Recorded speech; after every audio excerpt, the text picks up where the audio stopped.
fabric from the land of the five rivers.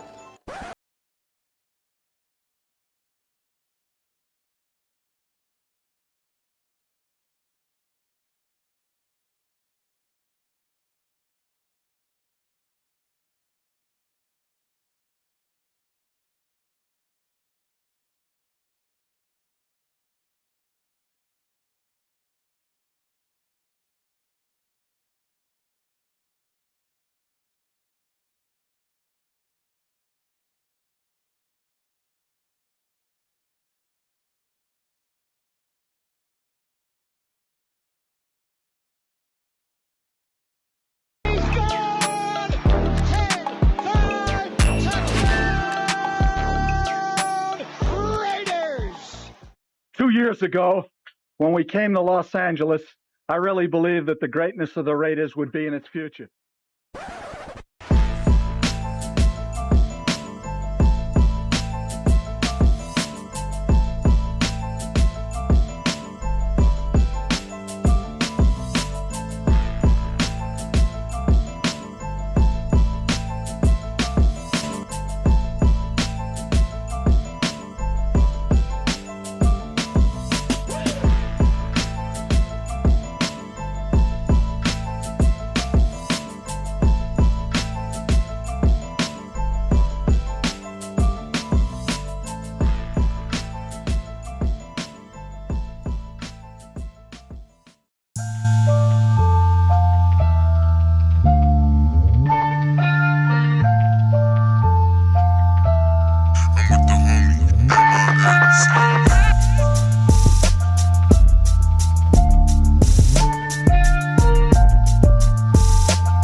Time it is. Oh, you didn't know? 50-50.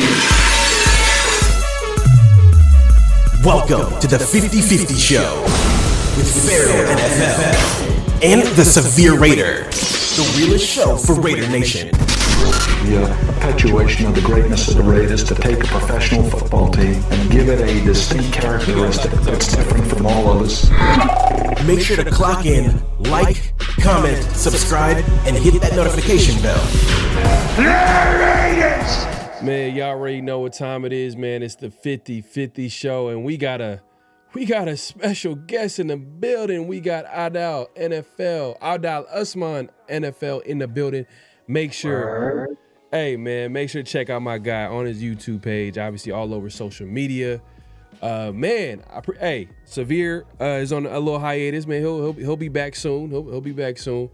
But that being said, man, we still got a lot to talk about. Obviously, around the NFL, the Raiders, all that good stuff. And hey, you know what? We got a 49er guy in the building. I know Raider fans just leave him alone. But we're gonna talk about a scenario that was brought up recently by a Raiders beat writer, and could be a possibility down the road. So we'll get into that in just a second. If you haven't already, make sure to clock in, hit that like button, hit that subscribe, and hit that notification bell. There's plenty to talk about. I mean, obviously teams are kicking off mini camps, mandatory mini camps. The Raiders just kicked off theirs. You were telling me backstage, you were saying that the 49ers, they canceled their mini camp? Yeah, no, they've been in that load management and kind of trying to counteract a lot of the media narrative that's been spun out there. The Niners build that callous way too early in the season, and that's why they get all those injuries. And I think I've made this point clear in the past. Like the Niners have just played a lot of football deep into the playoffs. All those runs, at the end of the day, the body is going to have to pay that bill when it comes due. In this case, Kyle Shanahan was just proactive. He had 100% attendance, and that's including Mike Evans. That's including Osa Odighizuwa, players that the Niners traded for on both sides of the ball. And I think Kyle Shanahan is gaining that wisdom and that experience of, hey, my program, and especially the standard here in San Francisco, won't change based on a few practices when we first go on the pad. So it's a good decision, but the real reason why it's happening is not that Kyle Shanahan had some epiphany. Let me just be real clear with you. It's the fact that the World Cup is going to be hosting a few games at Levi Stadium. And I can just imagine, bro, that has to be such a frustrating experience for them to try to run a practice at the same time, or that can get real messy. So kudos to Kyle for getting out of his own way this time, and I think music to 49er fans' ears, because you just want to preserve this team as long as you can.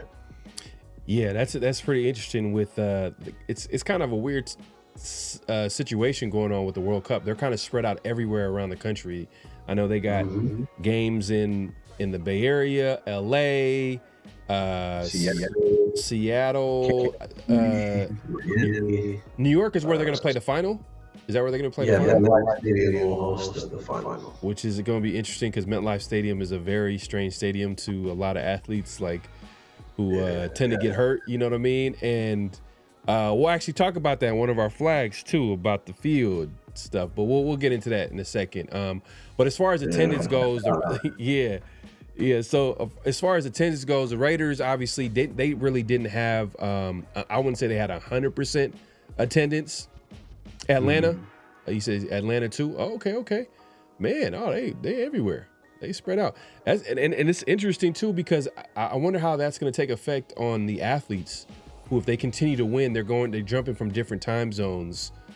You know, I'm sure, I don't know if there's any good teams in the group that's playing out in the Bay Area. There's any teams that are going to go pretty far. I don't know. I'm sure you're probably. There's not really any favorites. But at the end of the day, I am excited because it's 48 teams, expanding from the 32. So, hey, someone is saying Adal, you're echoing maybe your electric power lines. A little shots fired there. You know what I mean?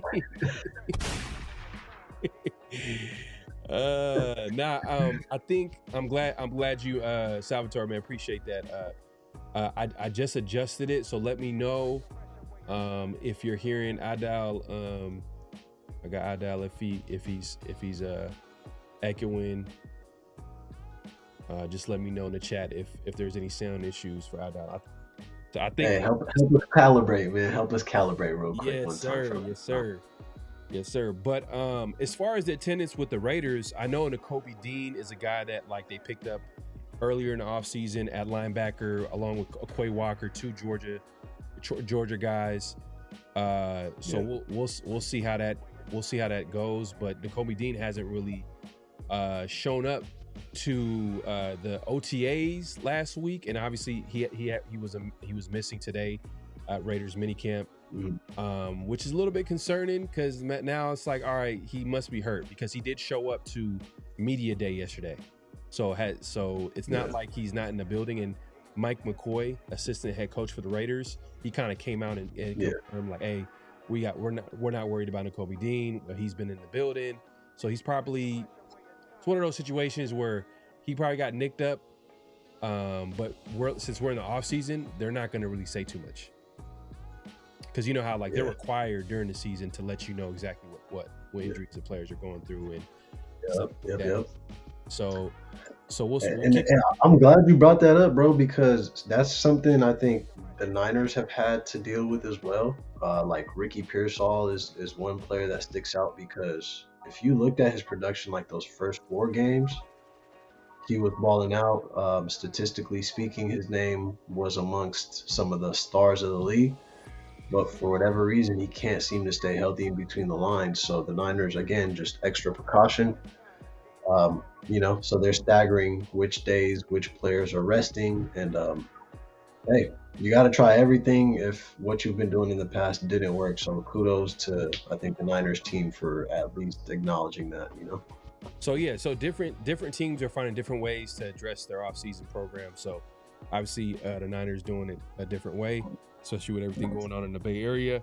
The Raiders don't have that problem. So and especially with a new head coach, new coaching staff, a lot of new players, it kind of makes sense for, to have that attendance a little bit. I remember watching or listening to a podcast with Derek Carr, and he talked about, the breakdown of like off-season attendance. He's like, when it's like when you're year 3 or 4 in a program, you don't have to be there. You know what I'm saying? If you're an established veteran, because you know exactly what to expect, what the schedule looks like and all that, and it's nothing new. But when it's a brand new coaching staff, that's when attendance matters, because you want to make sure that you're on point. So I'm looking at the guys who are not there. So guys like, Nakobe Dean wasn't there. Jermon McCoy, 4th round corner, top 10 talent at corner. He's been missing. He was early on. He was there for OTAs, but he missed last week. And now he's missed today's mandatory minicamp, and hopefully, there is a rumor that's saying that like there's something flared up with his knee. There is a rumor. I don't know how true it is. I haven't seen like every media outlet talk about it, but he's not out there practicing. I'm sure they're taking precaution there. There's reasons why he's not there. So, man, at the end of the day, it was for the Raiders. It was a low risk, high reward move by taking Jermon McCoy in the 4th round. It was like swinging for the fences. If it didn't work out, it's still a 4th round pick, so it's not a big deal. But I'm hoping, man. If we can get that pick right, man, that kind of gives it takes already, and I've been saying this, a talented defense to another level. So we got to keep that kind of player, man. That kind of player has so much potential, but I think what's required is patience.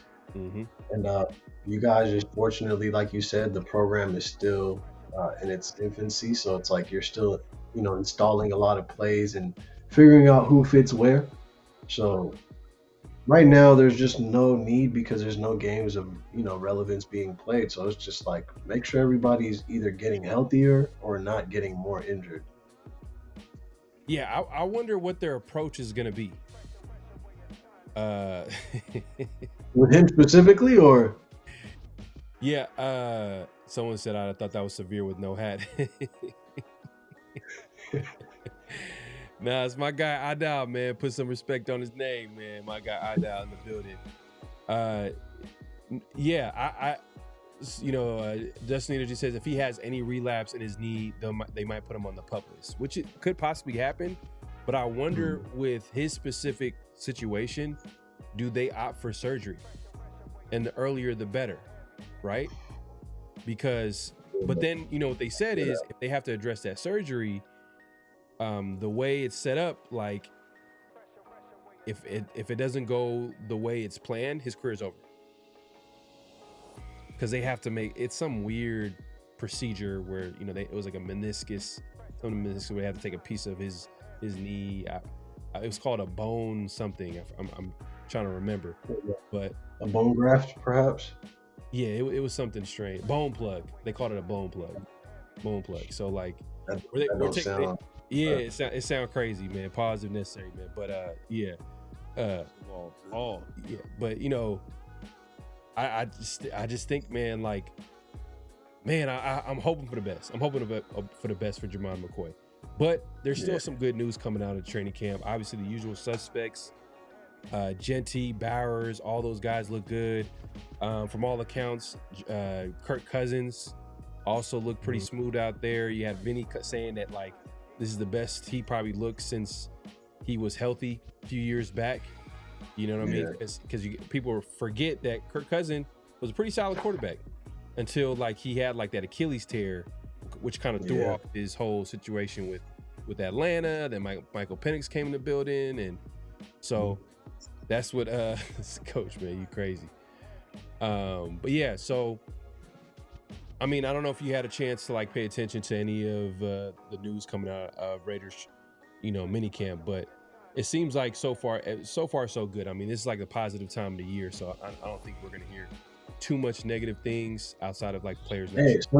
Some encouraging too for Raider fans. I think head coach obviously in his first year, but he referenced Christian McCaffrey. He was just like, look, Christian McCaffrey's a player who hates to get off the field, and what can we do to make Genty a more complete back so that he can be effective even on passing downs, right? Because that's going to be the difference this year for the Raiders as an offense. Can you, again, utilize that 2 tight ends formation, or will you be able to beat a lot of teams with just passing to your back? And Mendoza, if he has the composure that we saw in college, it bodes well for the offense, because I think it's just a very competitive division, and the Raiders have that potential to surprise people. Now, I'm not saying they're going to dominate the division, but it's the NFL on any given Sunday, and it's not the same team from last year. The infrastructure is completely different. So Ashton Genty really getting an offensive play caller to look out for his best interests, that has to be music to Raider fans' ears. Salute to my guy Raider Smoke in the building, man. Appreciate the super chat, my guy, man. Appreciate you coming through, supporting as always, man, over there. And then, hey, man, shout out to you, man, for the AI, man, stuff that he sent me earlier, man. Appreciate you. I'm gonna have to like release that on the channel. Right now, everybody's using AI. I think everybody's using AI. I think Smoke, man, he put me on. So I'm gonna have to post it on my community tab. I got shout out to Smoke. Appreciate you supporting the show as always. Yeah, man, I heard Shedrick Jackson, wide receiver. He had a really good day. Outside of the usual suspects, Genty and Bowers, those are the guys that stood out. Haziki Mass is cornerback taken in the 5th round, I believe, 5th, 6th round. He was the guy that stood out. He was kind of he was splitting snaps with Darian Porter, who currently is the starter opposite of Eric Stokes. So that's something to keep an eye on. Is like, okay, competition in the building. Obviously, if McCoy's out there, that's best case scenario. You got a talented guy like that, you probably want to put him out there. But I'm not sure. I'm not sure if it happens this year. It might be a situation where they kind of like, they do some procedure, have him sit out for a year, and then just let him go at it next year. So you did say the procedure that he had was, for all intent and purposes, like this was just not like a common surgery. So hold out a little bit of hope. I think a good time for when you'll know exactly what's going on with him is around August, where teams are starting to think about cut down for roster spots, practice squad. But at this moment, that could also be something that the Raiders are using to their advantage. Maybe he's perfectly healthy and they don't want to tip their hand. So you got to also look at Kubiak is coming from a coaching background, so he has that ability to, kind of like smoke and mirrors. Just make sure, as long as they think they're seeing what they're seeing, you're in control. So I think the Raiders will definitely benefit from that. Either way, even if he's injured, keep it under wraps. Yeah, no, facts, 100%. Yeah, they're not gonna tell anybody anything this time. Like, this is for whatever reason. These guys are like super paranoid, competitive advantage, whatever you want to call it. They're not gonna say too much because they don't have to. But like my guy DJ said in the chat earlier, he said they might very well, training camp might come around, he might be on the PUP list. But I'm kind of like, hey, if they know, like, look, they know right now, like, he needs surgery, then let him get surgery. Is it 4 games or 6 games that you miss on the PUP list? It's 4, right? If he continues to stay, like if he's there past week, if he's there by week 1, then I think it's like the first 4 games. But like if it's during training camp, he can, and he's on a PUP list, like he can come back at any point and not miss any games. It's just once the season starts, that's when the countdown. You gotta hit that threshold. Gotcha. Yeah, that's what I thought. Yeah, that's when it's like 4 games. That's when it's 4 games. But yeah, those are the guys that stood out. I think I know a lot of people are talking about the offensive line battles that's going on right now. That's a big thing right now with the Raiders the last few years. Y'all like Spencer Burford over there, bro? Hey, over, man. Hey. Went over to the dark side. I know. So being that you obviously you cover the 49ers, right? You're aware of a guy like Spencer Burford, who right now is the favorite to start at left guard. What can you tell us about him? Like, is he worth anything? Does he have potential? I think the thing with him was with the Niners, it's like you got to be next to Trent Williams. So no matter how good you play, one mistake is going to stick out way more. So I think he always fell victim to that, because I think the expectation was, hey, you're next to Trent. You can learn all these things and you have all the physical traits and the measurables. But how many times a generation do we get a Trent Williams, right? That's not an everyday type of player. I mean, we maybe got 3 of those running around the NFL at any given time. But Spencer Burford is very smart. But I think the one thing that Niner fans didn't really enjoy was against teams like the Rams and against teams like the Seahawks, that position always looked like that's where the teams were targeting.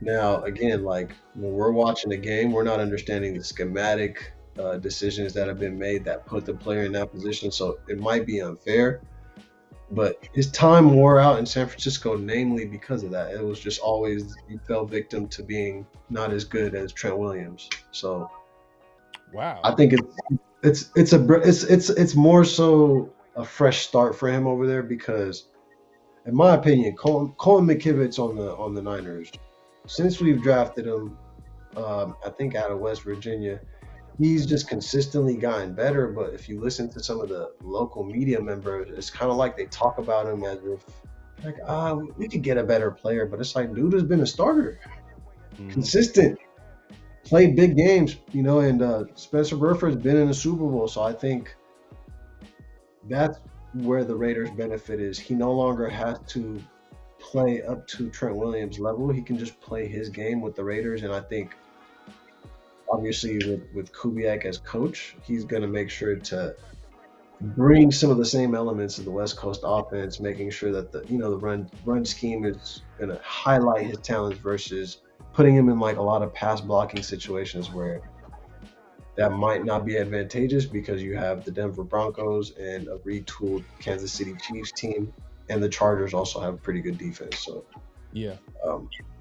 but he's an upgrade in comparison to what you had last year, and I don't say that like passively.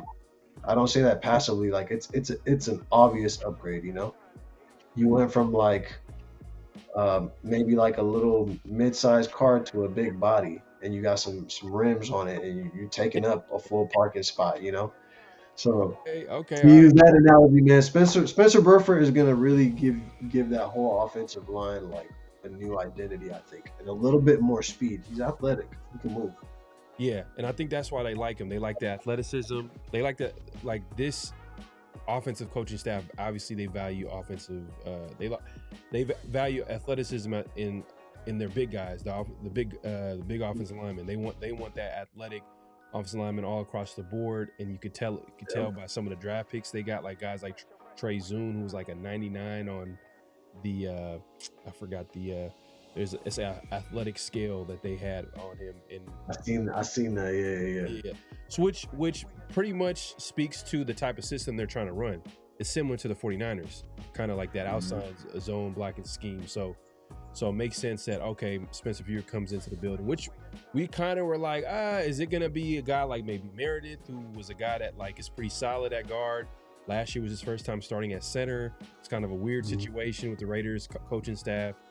We thought maybe possibly him, and there's Caleb Rogers, who we thought maybe might have chimed in because the guy that was drafted last year in the 3rd round. We thought he was going to chime in the left guard, but randomly Spencer Weir comes to the building. He's been starter since day one, and you hear the offensive line coach, who we talked about this last week, Rick Dennison. He talks about one of the things that contributes to a good offensive line is figuring out that 5 as soon as possible. So and Tyler Linderbaum and him as a package too. Just to add that, I think that elevates what he can do as well, because that's an experienced center next to him, as opposed to maybe journeyman that you're just hanging on to until you have more cap space to sign. Like Mendoza set up pretty nicely from the standpoint that he has veterans on that offensive line. But yeah, man, if you haven't already, make sure to clock in, hit that like button, hit that subscribe, hit that notification bell. Another offensive line update is kind of surprising, but the only reason why it's surprising is because once again the word out is that there's a competition out there at right guard, and JPJ, for whatever reason, he wasn't there. He wasn't out there with the team. And the guy that was taking his snaps at right guard was Caleb Rogers. So word on the street, that's going to be a battle to look at is Caleb Rogers versus JPJ at right guard, which is kind of interesting. Buford, I'm telling, so Buford and Zune will be the battle at left guard. Zune is the guy that we drafted in the third round, I believe. So right now Burford is above Zune until we get people in pads and we see maybe some preseason games. It's still early. Picking order is established already. Yeah, the pads haven't come on yet, but still, it's kind of interesting. Okay, Caleb Rogers is getting a shot possibly at right guard, so they're gonna have some competition right there. I haven't heard anything yet, but me personally, I want to see what we have in Charles Grant, who's another tackle that we took last year, small school tackle, who showed up a little bit in a few snaps. For whatever reason, didn't play a lot of snaps last year, as bad as the Raiders were. That's one of the stories of last season, why some of these guys weren't out there in a bad season. You're wasting developmental, exactly. snaps. You know what I'm saying? So with Charles Grant, he's was drafted at left tackle, was able to come in, kind of showed up well. I'm like, hey, Colt Miller's back from injury. He's going to be our starting left tackle. Glaze's last couple seasons, you could blame it on coaching, but he's not anything to write anything home about. But, you could say, with better coaching, he might be better. But I feel like, man, hey. Who would your if you could way too early starting 5 for your front offensive line? We know Linderbaum and Burford, but how would you like to see the rest of that line shape up? Me personally, Colt Miller, I'm okay with Buford starting. Obviously Linderbaum. Right guard, JPJ, I thought was going to be the guy. Honestly, I thought it was going to be Buford and Caleb Rogers at left guard. So right now, that's a whole revelation right now. Is now that's not actually in the cards. It's Buford and Zune at left guard. That's a competition. Once again, the battle at right guard is Caleb Rogers and JPJ. But how I think it shakes out is Colt Miller, Buford, Linderbaum, JPJ, and then Glaze at right tackle. How I want. And then you've got some young talent pushing them, and if any injuries pop up, they can essentially either slide in and take that job, or they'll show they're not ready. Best case scenario either way, right? Yeah, man. Salute to my guy Severe, man. Appreciate you. We gonna have he gonna be back here soon, man. But my guy, I was gonna say, but my preference at the end of the day, it's all about the best starting 5. But I do want to see what we have in Grant. Let's figure it out. Colt Miller is under contract for the next 2 to 3 years. 3 years at least.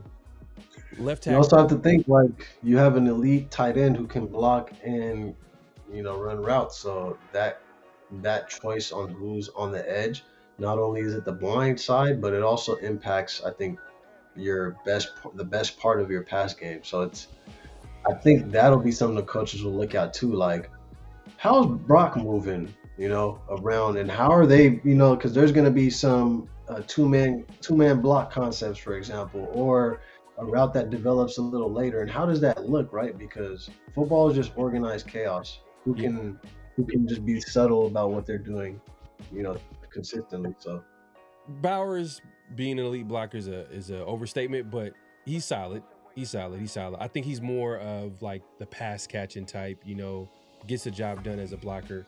I don't think he's like. Do you think y'all or like the guy? Do you want to develop him do you want the Raiders to develop him into a blocking tight end, or do you feel like he's complete as is, and let's not ruin what is already?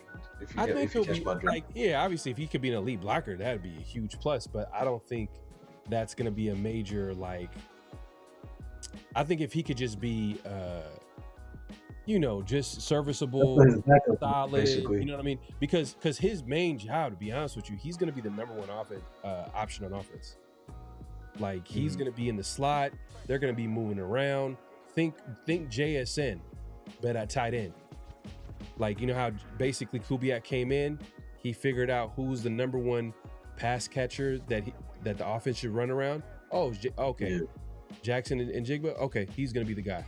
So Ashton Genty is about to get so many passes like McCaffrey, bro. He's going to, next year, they're really going to give him space to run. So you might be right on that, right? Like, you already have your best offensive weapon in Bowers, so it's like, you don't want to make any of those decisions about the line, especially left tackle, right tackle, based on tight end. Because at the end of the day, you want, like you said, whatever the coach said is like, you want your starting five determined already, and for them to have a good working camaraderie, right? Because it's madness out there. You got to be able to communicate and execute.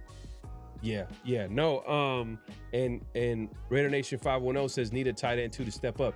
Yeah, facts. I feel like to answer your question even more is that's who I want the Raiders to actually. Michael Mayer should be that guy. That should be a really good blocker. Hopefully he steps his game in that department. It's a contract year for him.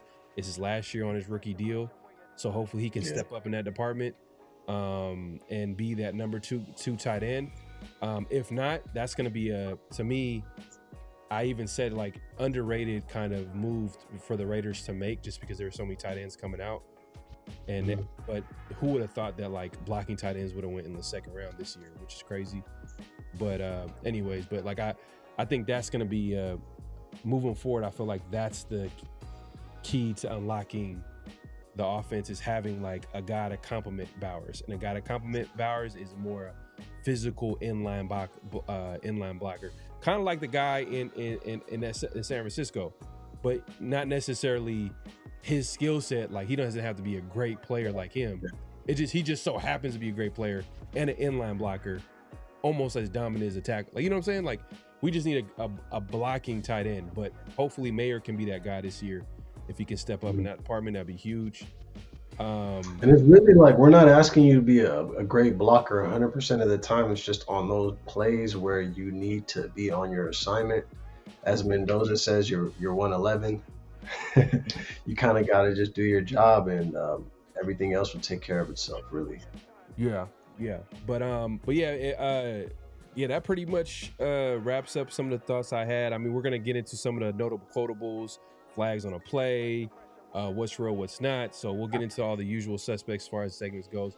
But if you haven't already, make sure to clock in, hit that like button, hit that subscribe, hit that notification. We got a special guest host in the building, Adal Usman NFL in the building. You can find him all over social media, including YouTube. Definitely subscribe to my guy. As well as, if there's not even, we got fans from all over sometimes showing up and popping up. So if there's Niner fans in here, definitely follow him on 49th and 6th. Is 49th and 6th. Check it out on Instagram. Yeah, I think a lot of, and I shared this with you before we got on, around the Shield, the 50-50 show, 49th and 6th, and kind of what I do with the Adal Osman NFL. It's just, man, I love talking ball, and I've seen the game evolve. And I text you when Myles Garrett got traded. I was like, bro, the NFL is taking over the NBA Finals and the Stanley Cup and the NHL primetime games, and it's really a year-round sport. Yep. So Yep. I'm like, I'm elated as a fan to be able to see the growth of the game, and with international games and the game growing and expanding, that means more talent is going to come to the game. I've said this before. We still haven't experienced an international quarterback come in and be like Jokic, change the game. So there's potential for that to happen. And so that's the eternal optimist in me. When I cover the Niners, any small guy that you draft could turn out to be the guy who gets your franchise that Lombardi trophy. So yeah, that's why I do it, bro. Yeah. It's crazy too, because I like literally was talking to someone from Australia, and he was like basically breaking down like the whole sports scene over there, and it's like I didn't know Australians are huge sports fans. Like I'm talking about like and they got footy, rugby over there too. So they kind of elements of the game that NFL borrowed is already something they're used to. Oh yeah, the Australian Football League is a real thing out there, and it's not necessarily what people are thinking what football is. Like their football is like it's a completely different game. It's similar to rugby in some ways, and how they don't have any pads or anything like that protecting themselves. How about footy? Yeah, they're like throwing footy is wild. It's crazy. It's crazy. Yeah, So, but it turns out that like NFL's kind of been on it already. They actually scout like punters from Australian Football League.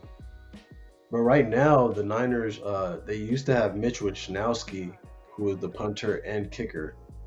I might not have been. That's Bradley Pinion, my bad. Yeah. But yeah, Mitch Wishnowsky was. I'm definitely sure about that. He was Australian, and there's a current player. I don't remember his name, but he played for the University of Texas, and he's currently challenging to be the Niners punter. We signed a punter for a year, but it's not really a defined role. We let our punter from last year walk. So there's been seasons that have been ruined for the Niners, like because of punters. So I've seen a good Australian punter already impact the squad. So it's dope that, like you said, they're doing more scouting out here. Yeah, man. That's crazy. So the Raiders, their punter, it's locked down. Like we got one of the best punters in the NFL. That being said, our kicker situation, we let go of Carlson earlier in the offseason. He's kind of been inconsistent his last couple years with the team. I kind of seen it coming because he was missing extra points, giving field goals. So it's like, all right, man, you're missing field goals. Once you're missing 20-yard field goals, it's something mental. It's not even necessarily. Oh yeah, especially when it's indoor. There's no wind. There's no excuse except you missing it. Like it's on you, bro. Like when it's indoor, the Raiders are an indoor team. There's no wind. There's nothing. You can't be like, oh well, it's the wind. You're not in Chicago or something like that, like Windy City, anything like that. So I kind of seen the writing on the wall, and the Raiders kind of made the move to let him go. And they replaced them with I believe Matt Gay. I think that's the new kicker right now. And then they brought in like an undrafted free agent kicker who is kind of like a YouTube sensation. Okay. Yeah. I was gonna say though, at least you haven't dealt with your franchise drafting a kicker in the third round and then being an utter bust. Hey, so, man. Hey, no, always be worse than what I'm trying to say. No, bro. The Raiders drafted Janikowski. I don't know if you remember this kicker. They drafted of course, kicker in the first round. But hey, bro, at a certain point, he was your offense. Like he was the only reason y'all scored. So that's a great pick, in my opinion. No excuse. Like if you get drafted in the first round, as a kicker, you have to be the greatest kicker. Not one of them. He was slow. You said what? what? I get you. He's not better than Adam Vinatieri, so that's where. No, it's not even about being better than Vinatieri. You have to be like the Michael Jordan. Like you have to do things like kick it from the 9. from the 8, you know what I mean? Like from the other side of the 40 or 30. You better be ambidextrous. You better be able to throw passes here and there. Man, and you know, to his credit, I mean, he's probably had one of the strongest legs, and he was a good long range kicker, but he was good. He wasn't great. You know what I'm saying? Like, and you don't take good kickers. Be real with you, bro. There was like a good 3-year phase where he was the only man scoring on your squad. So I consider him top 5 kicker. See that? That's the Niner hate coming out of you right now. That's the Niner hate. No. I say he top 5 kickers all the time though. That's crazy. Cause like, people don't really ever have that discussion, bro. But like, you know, obviously Adam Vinatieri, and then who's the dude with the Ravens that recently just left them? He was a great kicker. If you can name top 5 kickers of all time, I think I got a list, bro. You're a legit NFL fan, bro. Like, you're legit. Yeah, cause I might have 4, bro, because I know Robbie Gould, when he was on the Niners, he never missed a playoff kick. So you going into a playoff game, imagine you going on the road. A kicker gives you that type of confidence, like, oh, we playing in the snow, we're good. We got Robbie Gould. We can go to Green Bay and take a W out of there. Yeah, I wish they could have grabbed some. I wish the Raiders could have grabbed some young kicker that had a strong leg. The guy that they got undrafted, he doesn't have like the strongest leg. The undrafted free agent that's gonna supposedly probably compete with the veteran kicker. And Matt Gay, he's not like his last few years. Like his stats were worse than Carlson.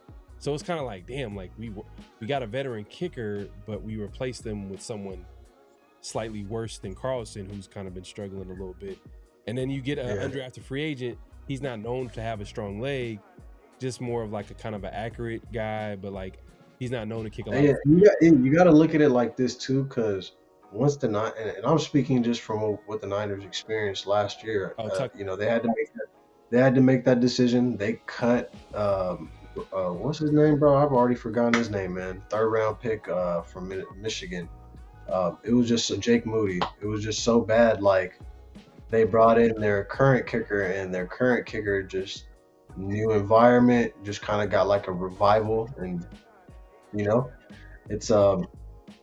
it's really like so funny in the NFL when coaches say like 3 phases of football. I think most fans just hear like, oh, offense, defense, you know what I'm saying? But there's kickers that have won team Super Bowls. Adam Vinatieri, you know what I'm saying, is like the one name that always sticks out because of what he did for the Colts, what he did for the Patriots, namely Janikowski, Robbie Gould, Tucker for the Ravens. Like, so yeah, bro, like the Raiders will be smart in a division like yours where you'll be in defensive battles. Like, you get you a kicker. I got you another one. You mentioned that it was nothing worse than the 49ers drafting a kicker in the 3rd round. Obviously, the Raiders drafted a kicker in the 1st round. Disgusting. It always would be disgusting. But the Bucks drafted a kicker in the 2nd round in 2016. Roberto Jose Aguayo Jr. I don't know if I'm pronouncing that correctly. They drafted a place kicker in 2016. He was the most accurate kicker in ACC history. Like I said, no reason why you drafted a kicker in the 1st round, the 2nd round, the 3rd round, maybe the 4th if he's like maybe. And that's like you make that pick when your team is stacked. You got talent everywhere, depth everywhere. I feel like the 4th is where you can get a really talented kicker. I've seen that happen. I've seen kickers and punters get drafted in the 4th, 5th round, 6th, 7th. Maybe you might draft you an undrafted guy or get you That's a reasonable place to draft a kicker, but I think we can both agree first and 3rd is absurd, bro. It's absurd. Day three. Day 3 picks is where you can get a kicker or a punter. That's it. You know, but man, that's unfortunate that we witnessed that. And I'm sorry I had to take you down that lane, but you know, I do think it's just the way the NFL margins have tightened up a little bit, you know, with travel and teams talent just getting better. That's where the margins are won, is the special teams. Like a close game that could have ended on a 3-point swing could be 10 to 14-point win based on how you play your cards. Like, so Yeah. Ken even says you don't think kickers are important until a kicker sucks. No, facts. That's why I'm kind of concerned about the Raiders, kicking situation. Is like, Matt Gay. You don't want to try to find them in the middle of the season. That's what you don't want to be doing. Yeah. And I guess from the Raiders' perspective is like they might value accuracy over someone having just a big leg, just because they're not an outdoor football stadium. So you probably would want a strong leg when it's a super windy or, weather could be a big issue in the area. Like you're going to be indoors. So now you just need a guy that's super accurate. So maybe that's why they went after that undrafted. I'm trying to remember his name. But he's like, his whole background, his whole story is crazy. Like he's a guy that learned how to kick on YouTube from Japan. I feel like I did see that story, bro. Yeah, it's a crazy story, man. And the first team that he ever watched was the Raiders. So it's crazy that he's going to the Raiders. Ended up on the Raiders, huh? There we go. Yep. Well, the stories write themselves, man. Let's see here, man. If you haven't already, make sure to click and hit that like button, hit that subscribe, and hit that notification bell. Kenzai Matsuzawa, widely known as the Tokyo Toe. Yeah, Tokyo Toe. That's his nickname. He already got a nickname, man. He doing good. Hey, man. So we'll see. I mean, I think he might have a chance to be the kicker if he has a great offseason. Because I don't think Matt Gay is gonna be a guy that's gonna I don't know. He is familiar with the coaching staff, so that's why I'm sure he's on the team. My guy Taj, man, I appreciate the super chat. He says that Cooper story from the Broncos is wild. Oh yeah, that was crazy. That actually should have been a flag on the play. I knew I was missing something. He bit his girlfriend's phone, causing damage to it before getting arrested. He definitely got sued. Yeah, he willingly admitted that too. I think that's what I read. He just volunteered that information. Yeah, so that's why I think he's telling the truth. I think he's telling the truth because I guess she probably put it. Fins, you said Gostkowski. Hey, I don't know, the kicker from the Cowboys. I know it's his first year, but that boy came in kicking at 60-yard field goals left and right. You know what I'm talking about? Don't the Jaguars got the best kicker right now? Jaguars and automatic, bro. I've seen him at Levi's, bro. He was automatic. And the kicker from Dallas is good too. The kicker from Dallas. Yeah, is it Aubrey? Yeah, right. He's pretty good too. He's pretty good too. Get loose too, man. Taj, man, appreciate you reminding me about this, man. So we might be able to squeeze this on flag on a play. Before we get to that, obviously you mentioned it earlier. You were talking about Myles Garrett and the impact of that trade, and the rumor on the street is that there might be a guy from the Rams that used to play for the Rams is on his way to the Hall of Fame, coming out of retirement. So that's something to keep an eye on. So we'll see that. But the reason why I wanted to talk to you about this is recently, Vinny Bonsier, he's a Raiders beat writer. He wrote a piece recently about the Raiders possibly being intrigued by a package be put together by the 49ers. And the Raiders, he's saying the Raiders are probably not going to pass on that deal if it presents itself, because the 49ers are in a division, NFC West, obviously with the Rams basically locking up and loading, and they're ready to go. They're going after the Super Bowl. The 49ers are a veteran football team. If they don't make any moves, they're going to just keep falling behind the NFC West, especially when you got the reigning Super Bowl champs. You got the Rams who are trying to go after that Super Bowl. You see what they're doing right over there with Myles Garrett and guys possibly coming back out of retirement, and they're ready to go. Then it's the 49ers. But a move that can possibly maybe help them compete, well, definitely help them compete for sure. Is it the right move? We'll get into that. And it's basically, Vinny was implying that the Raiders should be open to trading Max Crosby to the 49ers for a 2027 first pick Mikael Williams, former first-round pick last year, 2025 first-round pick, Mikael Williams, who is a defensive end pass rusher who had a season cut short due to injury, but has all the traits and talent to be successful in the NFL. You know the type. And then a 2028 second-round pick. So a 2027 first-round pick, a 2028 second-round pick, and Mikael Williams. And I believe is there a third-round pick? I gotta double-check this. I believe some got to come back with Crosby, man. That's a little rich for my liking. Oh, okay. So we got a 49er guy in the building. So he's saying that's a little too much. A little too much for Crosby. Well, I will say this though. Let me actually gather my thoughts. Think about Myles Garrett, right? Think about Myles Garrett. First of all, the Raiders pretty much locked in a trade with the Ravens, even though it didn't go through. But everybody thought it went through. It was announced, everything, like it was official. Freak situation. Oh yeah, we lived through that one. Yeah, two first-round picks. I preferably would want to get 2 first-round picks from any team that trades for Max. I think it's possible, especially when you get closer to the season. Teams get desperate. They're trying to make a run, whatever the case may be. But Myles Garrett's trade opens another scenario. And Myles Garrett, obviously, he's number one. He's the number one pass rusher, the best defensive player in the NFL. And he got trade. But think about his trade package. I think they traded 2 first-round picks. I believe 2 first-round picks. 2 first-round picks. I think it was one. It was one. Because they sent over Jared Verse. Jared Verse kind of acts like the. They sent over Jared Verse, who's one of the better young pass rushers in the NFL. So it's not like that was one of the holdups. It wasn't like a guy that the Browns kind of like threw out there like, well, if we're gonna do this trade, then you have to throw him in there.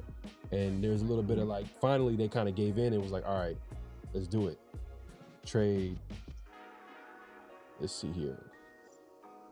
So it was a 2027 first round pick, a 2028 second round pick, a conditional 2029 third round pick, and Jared Verse. So it was 1, 2, 3, Jared Verse, which for Myles Garrett, who we can agree is slightly better than Max Crosby. Jared Verse is a premier player. He's a premier player. I would say he's probably he's a premier. Like, hey man, that you got a guy still on a rookie deal, one of the better pass rushers in the league. Then you get another first round pick. Then you get a second round pick. Then you get a third.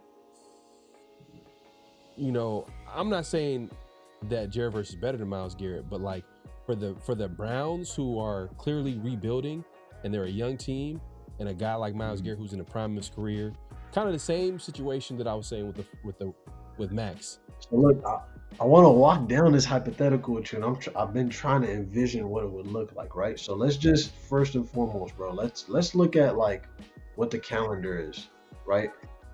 The Niners and Raiders play each other November 8th, which is week 9. And what conveniently happens on that Tuesday after week 9? The trade deadline. Follow me. I'm taking you down the road real quick, right?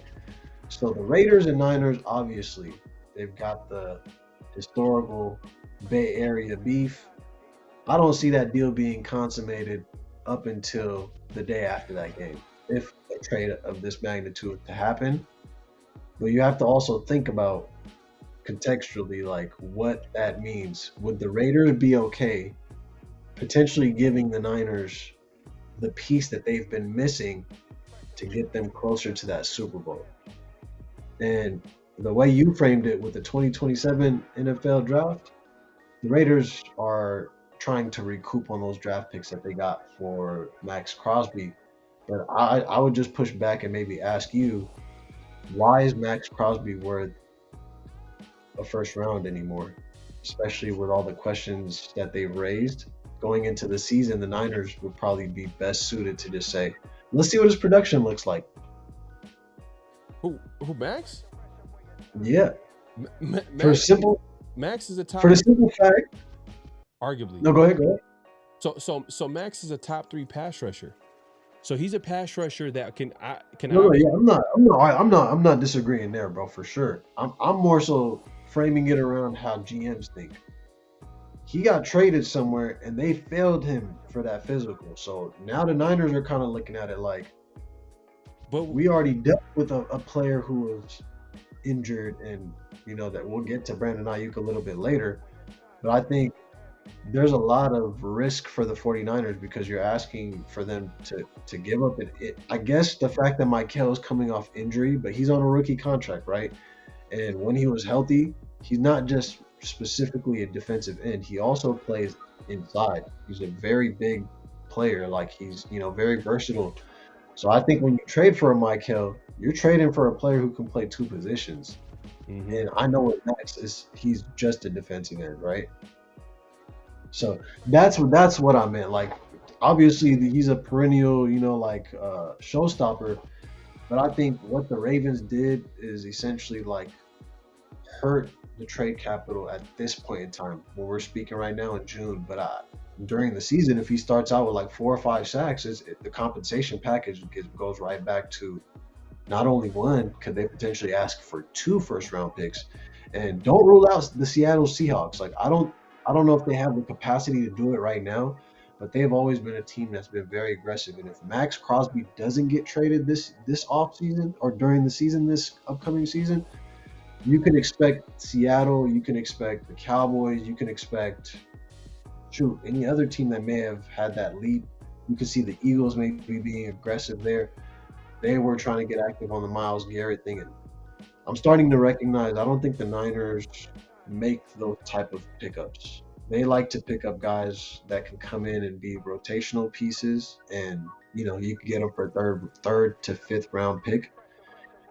The last time that they gave up multiple first rounds or just included a first round, like the Trey Lance saga happened, but that would be something, man. The Niners Raiders play each other November 8th, and then on November 10th, Max Crosby gets traded to the Niners. That would be such a funny situation, like, just depending on how everything played out.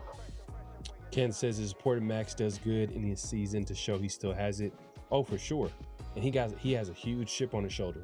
And I think everybody's saying the right things on the Raiders side and obviously Max Crosby's side, because they have to basically live with the results of like that Knicks trade, right? So, which brought him back, and now he's just kind of going to focus on, rehabbing and getting back to 100% full strength, which it was always known.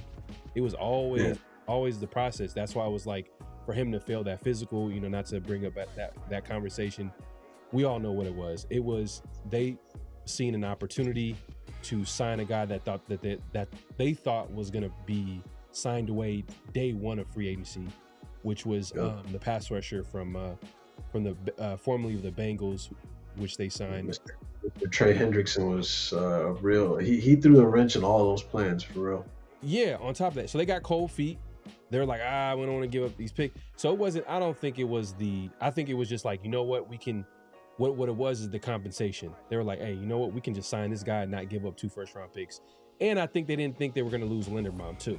So when they lost Linderbaum and also trade away too, it was like a double, it hurt for them. So I think there was a lot that played into it. Terrible way for a team to do business, but it is what it is.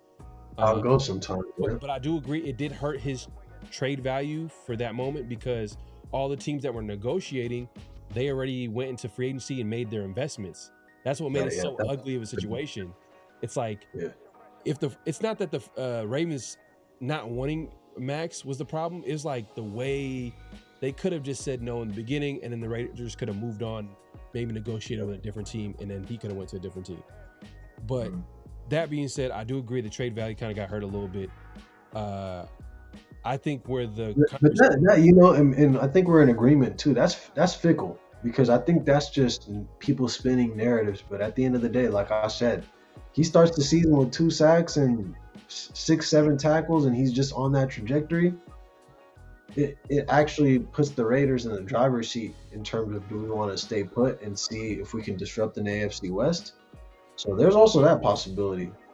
Washington, when they got their young quarterback, they were able to go all the way to the NFC Championship. So got to dream big, you know? My guy Severe says, I think the 49ers are in a spot where if they don't do something, they'll fall hopelessly behind the Rams. Trading for Max gives them a bookend, elite DN. Mike Evans is a win now move. So is Max Crosby. Yeah, a lot of the moves that they made are win now moves. Their whole roster is about win now. I mean, they got a few guys that are young, but like, if we're being honest, like they're trying to, you know, capitalize on an ever closing, if not closed window. Like, I don't know, you can speak on that, but it's a tough situation where they're in. Like they're trying to go for it. Yeah, and Severe, man, it's like, again, it's a great observation, because at the end of the day, the reason why I don't feel the Niners need to be too aggressive at this point is because they've layered their defensive line. Like, they have real depth at the defensive tackle position, and I think that's where the Rams and the Seahawks were making the difference in the divisional matchups. So, like, don't get me wrong, if like Max Crosby says, I want to be a Niner after week 9, like, and I want to play there, the Niners have to do everything in their power to bring him in. That goes without saying, but like, there's a player like Alex Highsmith who's an edge player who would fit seamlessly, and he's young, played in a great system, coached by Mike Tomlin. And so I'm kind of, from that standpoint, my fault, bro. Am I freezing up? No, you're good. You're good. Go ahead.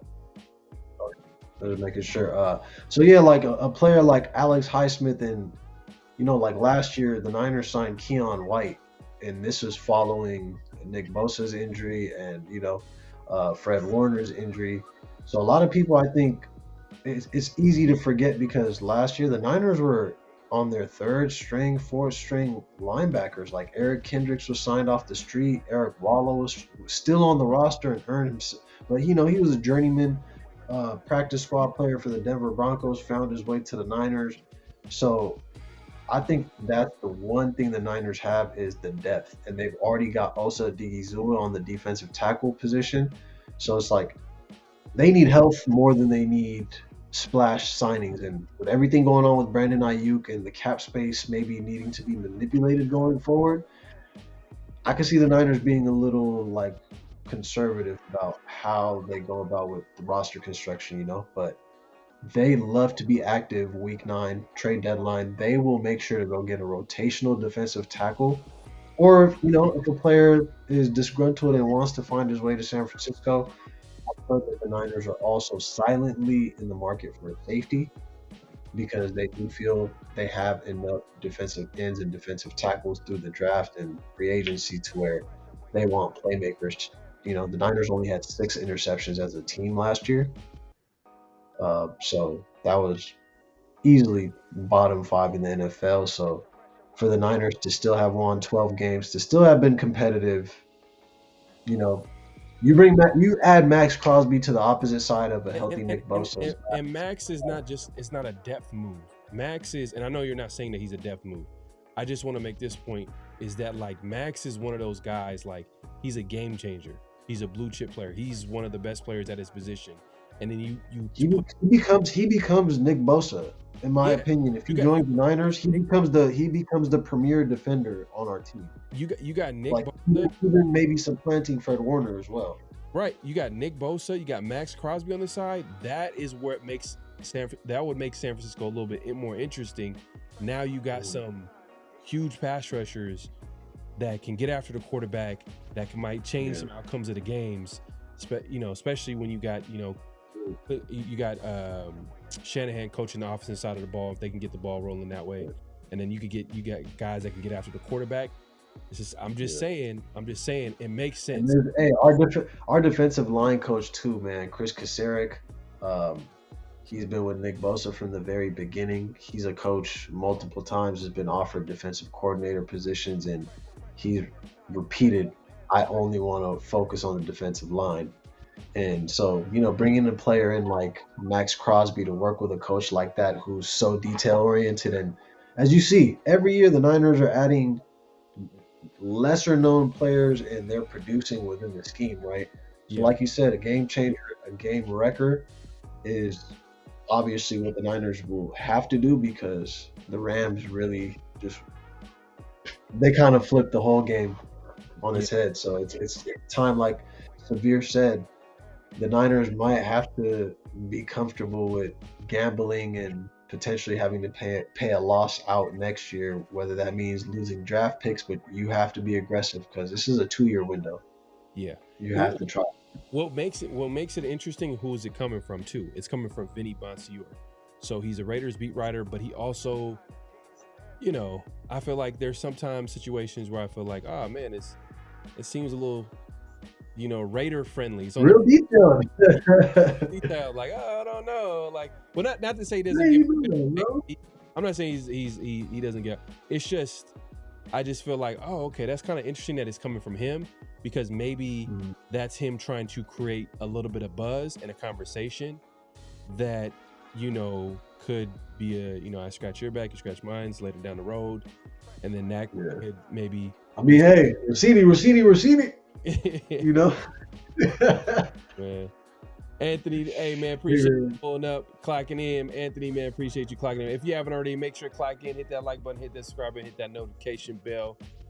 My guy, let us know what you're thinking, man. We gotta engage with the folks out there too. A lot of ball knowledge. Yes, sir, man. But let's hey, it's that time, man. It's that time, man. It's Profile 69 offense. He was giving them the business. Hey, man, it's that time. So what we got this week, obviously, this is, the timing is just impeccable. We, hey, I appreciate my guy coming through. And then obviously, he's a Niner guy. So he is fully aware of what's going on with the Niners right now with Brandon Ayuk. And he is our first flag on the play this week. And recently, Brandon Ayuk has been on flag on play before this. I think we might have had him. Do we have him last week? He might have been, he's been honorable mention probably a few times. Like, we're kind of tired of the whole situation, but he recently kind of like spoke on his social media page, and he was vaguely talking about, it seems like the situation between him and the Niners, kind of a weird little, like, it's almost like he was kind of pointing the finger at everybody else but himself. And then today, he comes out with another video, like, blatantly. And I'm gonna go ahead and play this clip. I don't know if you. Let me see. I didn't see it in its entirety, but I know I got an idea of what he's probably saying. Oh man, it's terrible. I was gonna send it to you, but I thought you already seen it.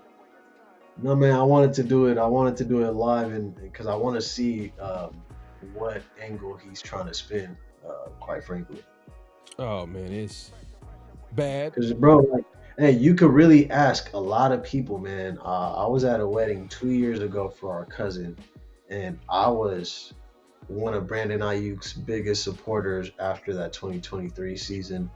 I was really like advocating he's going to take that next step. He's going to be top 5, and just in that realm, in that conversation that we were having, if you would have told me this was the outcome of Brandon Ayuk's career with the Niners, it's really sad. It's disappointing. Yeah, but here goes the short clip here of him talking on his social media page, IG page. I read it. And another thing, you want to know why they really mad though? They mad because they stupid. They dumb. They mad that they paid me $50 million in 8 months. And then voided my guarantees for 2027. And I'm about to be on a new team in 2027.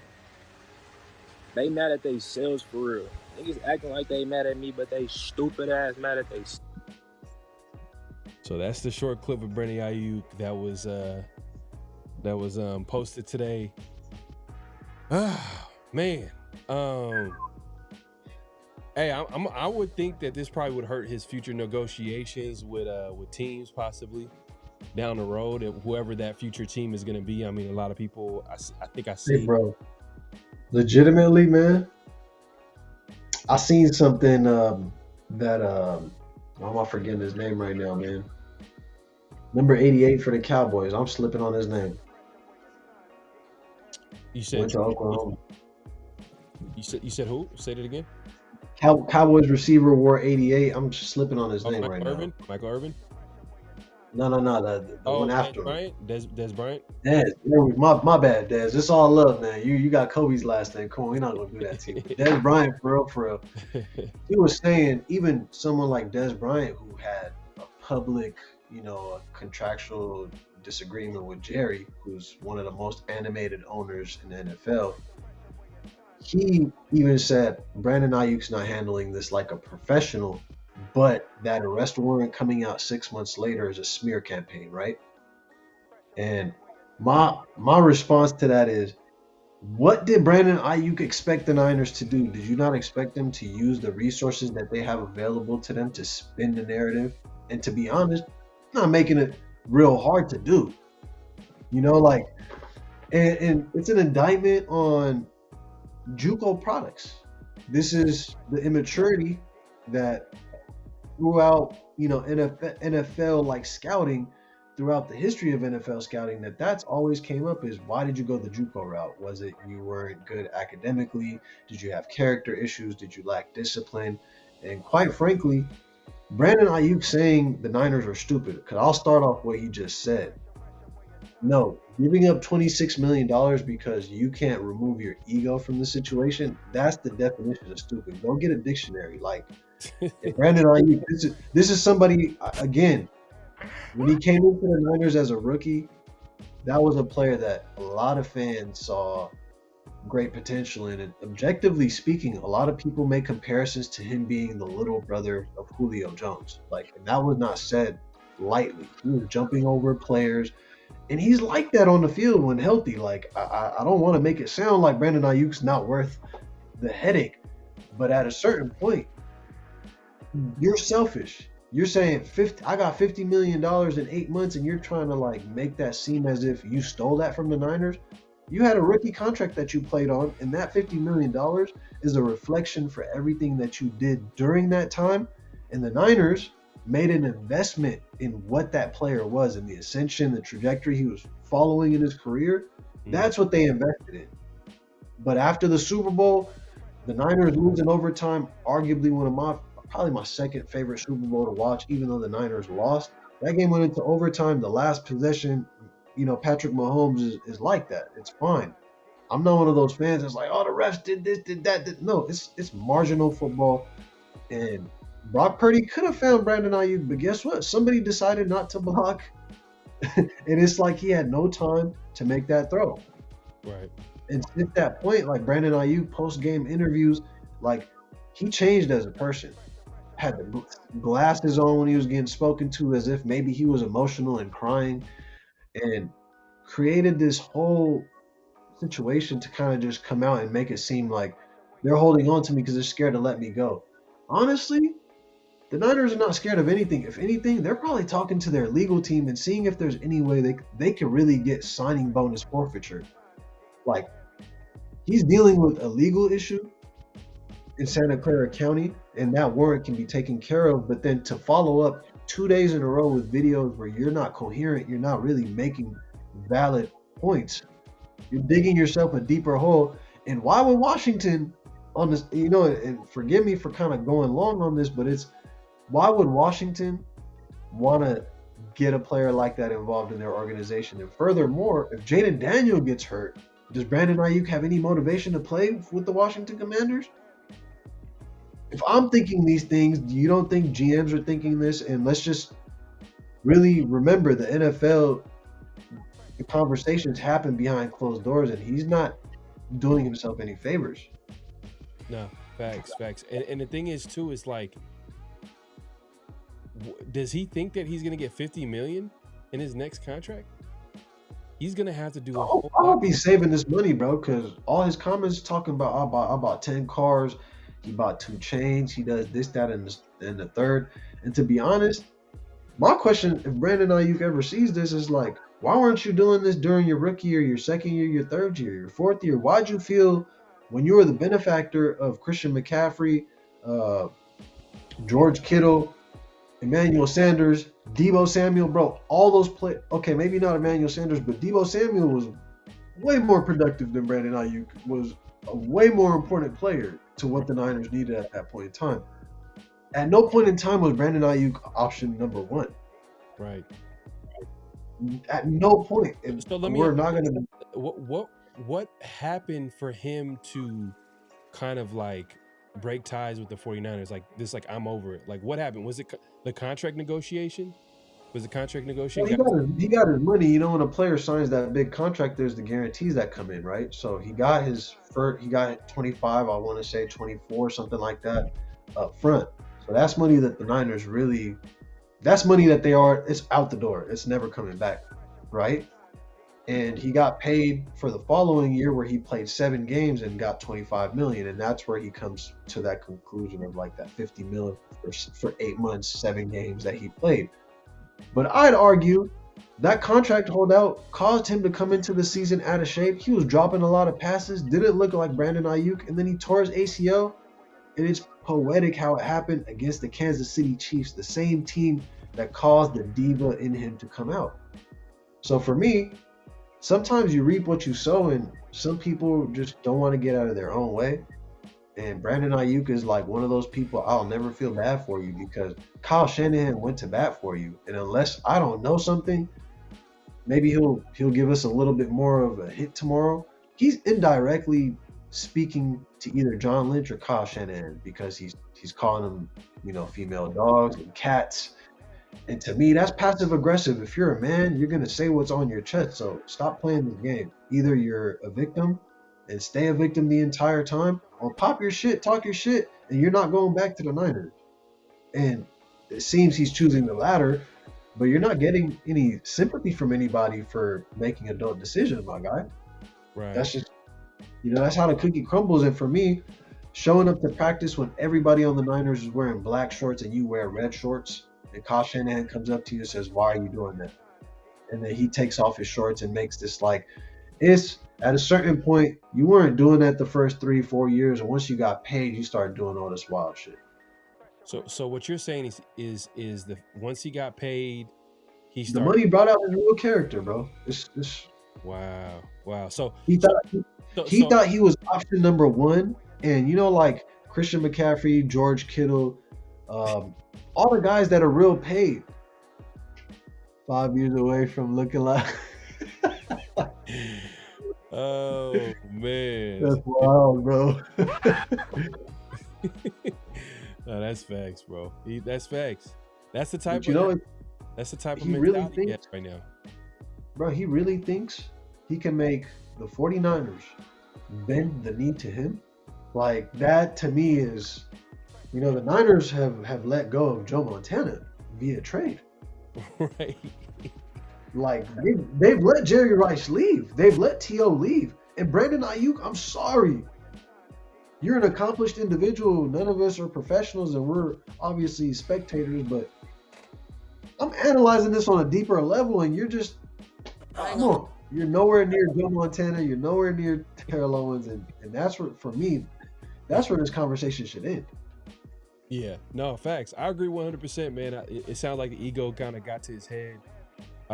You're kind of breaking it down from his perspective of like, once he got paid, his true character kind of came out. Ego came out.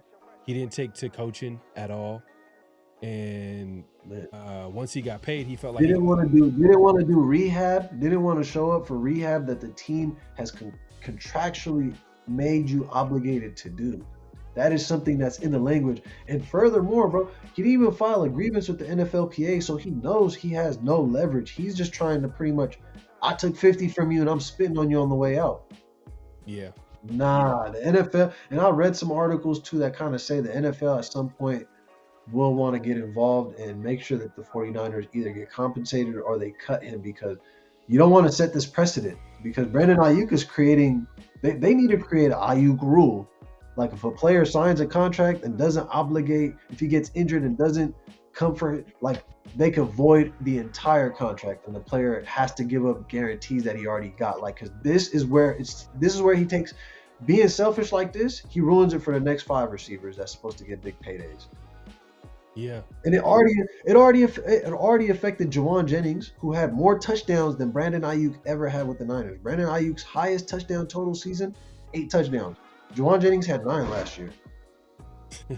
and Jawan Jennings didn't get paid, and he dealt with the Niners not wanting to negotiate with any wide receivers. So he not only messed it up for himself, but he messed it up for fellow brothers that come after him too. So I'm just like, bro, come on.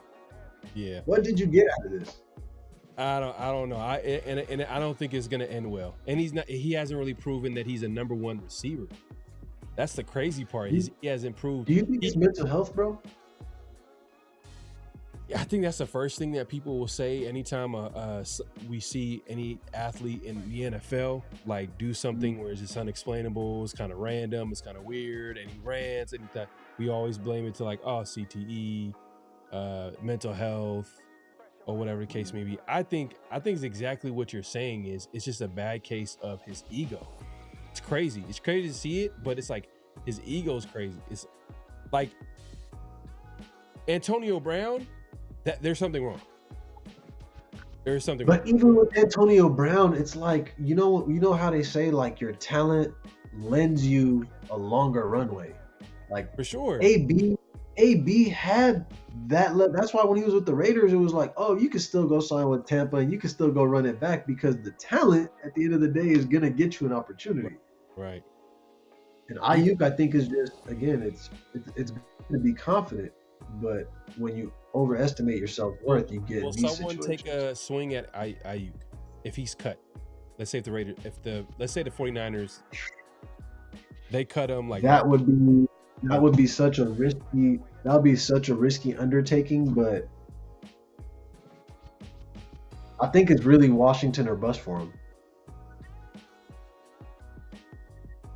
I mean, he got like literally pictures of him with the Commander's hat and everything. I think that's what he wants. That's the team that he wants to go to. And if he goes to that team from the Commander's perspective, who have a 49ers executive in the building, former 49ers executive in the building, who's the GM. I believe he's I think he's the former GM, so I'm sure he's gonna know everything that's going on. He's gonna know everything that went on in that 49ers building. So whatever deal that he signs, it's going to be incentive based, and it's probably going to be the league minimum. It's going to be something. Absolutely, the minimum has to be. It's going to be something that benefits the Commanders. And to be honest with you, the way Ayuk is acting out on this whole situation, he could have a really good season, and I could see the Commanders being like, nah. Still wasn't good enough. It's still not working because they're not gonna get like. That's how much Ayuk I think is hurting himself. Is that like it's one thing to have a bad situation go down with the 49ers, but now that we've heard him spoke, it just confirmed everything that we knew. What we knew was that like, bro, why are you having the team void guarantees in your deal when all you have to do is show up? You still can probably get traded and get your money. And that's what they want. I think from what I've read as well is they wanted to facilitate that for him. That's why they haven't released him, because his contract's already signed. So what they want is for a team to essentially take that money off their books and still allow Brandon Ayuk to continue with his life somewhere else. But now I wouldn't be surprised if John Lynch is like, I'm not helping him out with anything. If in fact, let's call the lawyers and let's see if we can recoup some of the money that's already been paid out to him, because I can tell you one thing, the NFL doesn't like when a player gets bigger than the program or tarnishes the product. And for me, like, Mike Evans is with the Niners and Brandon Ayuk no longer is the story, and he's starting to see that. He's pulling for whatever straws he can pull, and that this is what it is. Like, he realizes there's a Hall of Fame receiver in front of him. They drafted a second-round receiver to replace his speed. The NFL moves on. It's not for long. Yeah, severe saying if Sorsby can get off. Brandon Sorsby, that whole situation is crazy. And the thing is, too, I'm not even sure if he plays just the way college football landscape and coaches and anybody that's in college football is like, coaches of all these college teams are coming out and just like, basically disgusted by the move by the judge, kind of like allowing him to come back and play. I don't know if you're familiar what's going on with the college quarterback who was basically under investigation for betting. I mean, he admitted he checked himself into like a gambling addiction, place where he basically admitted that he gambled like at least like 10,000, 90,000 bets or something like that. Is something crazy. Even including betting on his own team when he was with Indiana as a backup, which is crazy. So that boy was hooked. So they're like, so he's basically gonna go. He's basically gonna be playing, I believe this season, but I don't know. That's an interesting situation. Give me 1 second, bro. Let me go get this charger. I think that's what I've been noticing while we're talking. I think I've been like getting a little choppy, so I don't want it to die on me. Let me run real quick and grab it. All good, man. All good. Hey, if you have hold that thought though, because Ayuk is bugging, man. Hey, if you haven't already, make sure to clock in, hit that like button, hit that subscribe button, hit that notification bell. Was it 9,000 bets? My bad. I put it on a little too much. But yeah, it was something crazy. 9,000 bets. But yeah, Brendan Sorsby is a guy I want to see play, from just from a talent perspective. I want to see him to take that next step. He's one of the quarterbacks that I like coming out. But man, I kind of can see why from the other side to it is that like it's just gonna be a bad precedent if like you allow him to play. And I think shout out to Severe. I think you sent me something earlier where it was a player that I think he placed even way less bets than Brendan Sorsby, but I think he was banned. I think he was banned for life after that. Like he got kicked out or whatever. But he wasn't the big name that Brendan Sorsby is. He's not a quarterback like Sorsby. Obviously, again, bro. It always comes down to that talent lends you that runway, bro. It's a lot of different factors, but I'll just say it like it is, man. It's, that judge he got paid off for sure. He had to. Hold up, you're telling me that you play for Texas Tech and a Texas judge said, "Oh, these bets? Don't worry about it. Just don't do it next time." It's gonna let you play.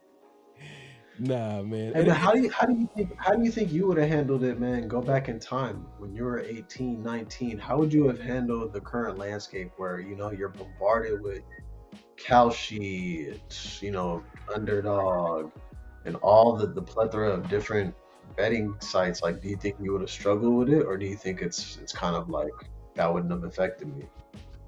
Well, I've never been a gambler. I've never personally been a gambler, but I do know that a lot of these gambling websites, they target young people, young in college, just that's who their target audience is. So they're going to be going after. So and they give them the codes to, use this code to get your first.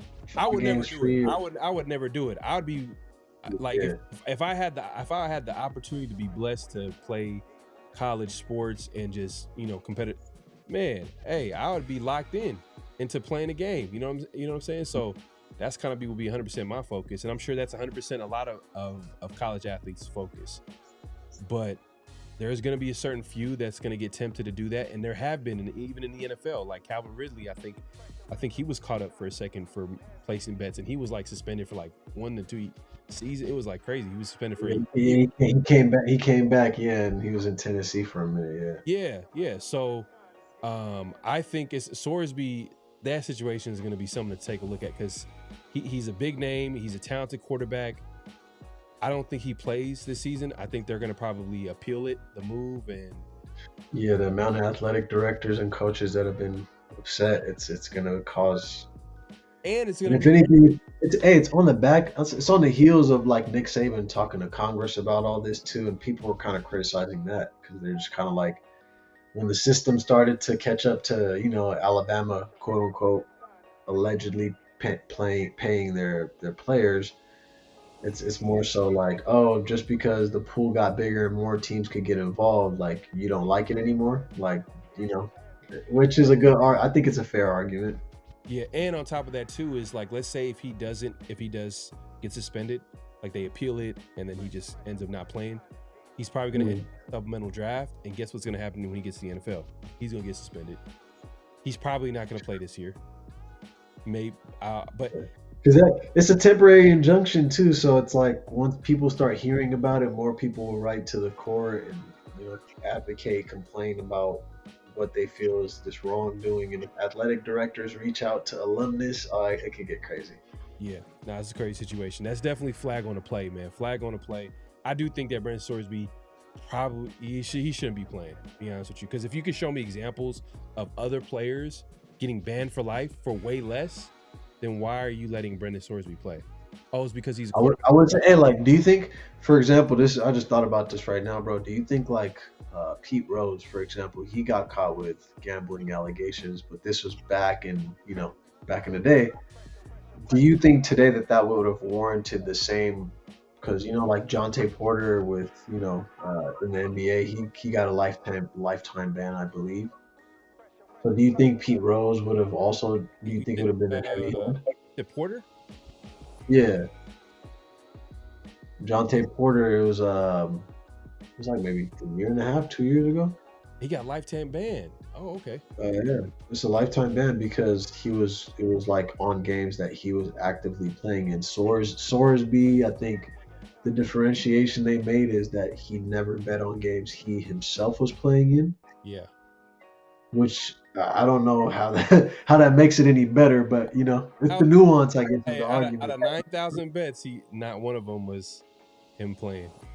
But hey, man, we'll see how it shakes out. Severe says Big 12 schools are considering not playing Texas Tech. The conference is pissed off. Yeah, that's what I heard. And Texas Tech got they got a big donor too, so they've been kind of like making up ground just with sheer money, like on some Manchester City in the Big 12. Yeah. But let's move it on, man. I know we got last but not least, flag on the play. I know we'll go over like honorable mention. Obviously, earlier someone was mentioned the whole situation with Jonathan Cooper. Like flag on the play on that situation, man. Like, what are you doing? Biting cell phones? Like, what's going on? Like, I like. See, you want to talk about CT? Someone said CTE earlier. Like, that's insane. I don't even know how to bite a phone. Like, how is he not? Like, you got to think about the glass. Like, you really the chomping down the glass. There's chemical. Like, there's so much things in there that, like, man, it's insane, man. Flag on the play, but it is a Denver Bronco player who had about 8 to 10 sacks last year. So as a Raider fan, I'm kind of interested to see how this goes because we might not. Can't come soon enough. Okay. Michael Porter Jr.'s brother. Oh, okay. Yeah, Jonte Porter. Yep. Oh wow, dang, that's crazy. NBA guys caught Chauncey Billup. Yeah, that was a different situation. Hey, well, Terry Rozier is still. Damn, Chauncey Billups never came back to his job either. Yeah, Wow. that is going to be a 30 for 30. The way they got him was literally all in one day. They arrested him all at the same time on some movie. One big swoop, man. The fans did a sweep. That is going to be a 30 for 30 documentary for sure. Terry Rozier said Brendan Sorsby hacked his account. Nah, for real. That's hilarious. Hey man, Sorsby got the only precedent victory right now with that injection, so people will probably cite him like, hey man, I did the same thing he did. Yeah. But last but not least, you wanted to talk about another flag on a play that's going around. Oh yeah, this is a major flag on the play right here, and it's Go ahead. It really just goes to an issue that I find really important to myself, and on the heels of the Brandon Ayuk conversation now, I don't think this would have changed his injury, so to speak, but playing surface has been a problem in the NFL, and the World Cup will be kicking off tomorrow with the first game, and it made me think like FIFA does not allow any game to convene without a natural grass surface. And the NFL is infamous for turf fields or a mixture of turf and grass. But to see Bermuda grass laid out there, and to see the, like players from different countries have been bouncing the ball, and the ball is just like, just hitting the grass, and it's you could tell this is real natural grass and less injuries. And right when the World Cup ends, they're going to return to the turf field. So it's that, if that's not a flag on the play, I don't know what is, because player safety is how you protect the game. You protect the legacy of other players. It's a loss when Nick Bosa tears his ACL and can't finish the season. Micah Parsons, who was one of the most exciting trades last season, not being able to complete his first season with the Green Bay Packers. And a host of other players, right? I mean, that's Nick Bosa's second time tearing his ACL. And the first time he tore his ACL was at MetLife Stadium, which will host the World Cup final, like we said earlier. So, yeah, man, there's MetLife Stadium, SoFi, Levi Stadium, Lumen Field, AT&T, NRG, Mercedes-Benz, Geha Field at the Arrowhead Stadium, Gillette Stadium, Lincoln Field, and Hard Rock Stadium in Miami. That fake turf. That turf. But it's like, that's 11 stadiums that host NFL teams, all being capable of switching the grass, right? So if there's anything the NFL could really do to, it's nothing for us, like, the view, but it's for the players and the product at the end of the day. No matter how much extra you have to spend, I think that peace of mind goes a long way. So flag on the play for the NFL for not being forward thinking enough. And I think eventually this will be an important top line item. But as long as they have deals with these turf companies, we're going to probably stay in this catch-22 of like, it's easier to maintain, but players are going to have a lot of risk that they'll just have to assume. Yeah. You don't think it's going to be like something that they bring up in the collective bargaining agreement, like when the players No, that would be the right time to bring it up, because you can reference player player safety. It's like, why is FIFA as an organization capable of doing this, and why is the NFL, which is the biggest sport in North America, in expanding to try to compete? Probably will never catch up to international football, but like American football is well on its way to being entrenched as like the second biggest sport worldwide. But don't let the people in India hear me, because cricket. I know, y'all. I know. I'll take a step back. No, you make a valid point, man. Definitely flag on a play on the NFL, because like they only care when they start getting sued. Once they start getting lawsuits and these studies start coming out, because remember, CTE wasn't a thing until we start seeing these studies come out, and like we're seeing players after their career, like prominent players having really big issues, irritating injuries, or like mental health cases. Junior Seau, I remember, I think he kind of, for me, I think that was like my earliest memory of like, wow, like that was a big issue where they found that like he had a lot of CTE damage when they did, his autopsy and stuff like that. So yeah, man. Yeah, that's a good point, man. NFL is not going to be caring until money's involved and lawsuits and studies come out. They're like, oh, well, time to make the change now. But it's concerning only because, like in soccer, their injuries do happen. Achilles and ACL injuries do happen. That's just part of any game where you got to move forward, backward. But like in the NFL, it's the weight concern for me. Like if you're not supported at your foundation and you're turning to, create force. No way. That's where the ACLs pop, and that's what I would hope. I would hope there's influence going forward. Like, all right, we gotta maybe at least play the playoff games and the Super Bowls with real grass. I don't know. I'm just spitballing. Yeah, no, for sure. I don't know how true this is, but Finn's saying, by the way, FIFA put curtains at Cowboys Stadium for the stun. Yeah. That's wild. That's crazy. They don't do it for CeeDee Lamb, but they do it for whoever's about to be playing over there. That's crazy, man. NFL is a crazy game, man. Crazy game. If you haven't already, make sure to hit that like button, hit that subscribe, hit that notification bell. Were you about to say something? You know, I just really think it's like the NFL. It's not that the NFL doesn't want to make the change. It's like the NFL is just understands they have something that works, and it's just like with expanding TV deals and expanding to other countries. It's once it becomes lucrative for them is when they make the change. And at this point, it's not, you know, me and you are not going to riot or picket this situation. So until that happens, It's true. Look, like I said earlier, man, it's that should be a hot topic for sure. That should come up during collective bargaining agreement. It's sad to say that has to happen during that time, but that's the whole point, right? You gotta. They're gonna have to bring it up then, because that's something that I heard players complain about all the time, and especially MetLife Stadium is notoriously known to like where players get hurt a lot, and it's not just. Right. You know the Niners in two plays, like I think it was 2019 or 2020, Nick Bosa tore his ACL, and 2 plays later, Solomon Thomas tore his ACL. Damn. Like, can you imagine as a Niner fan seeing your first pick go down with an ACL injury, and then a number 3 overall pick go down? I will say the 49ers, y'all just brittle, man. I'll be honest with you, man. This was one bonus question I didn't ask you yet, bro. And I think it needs to be asked, right? John Lynch made a lot of risky trades, and like you said, some of those players turned out to be brittle, right? And injury risk, like drafting Nick Bosa, you already knew he tore his ACL one time.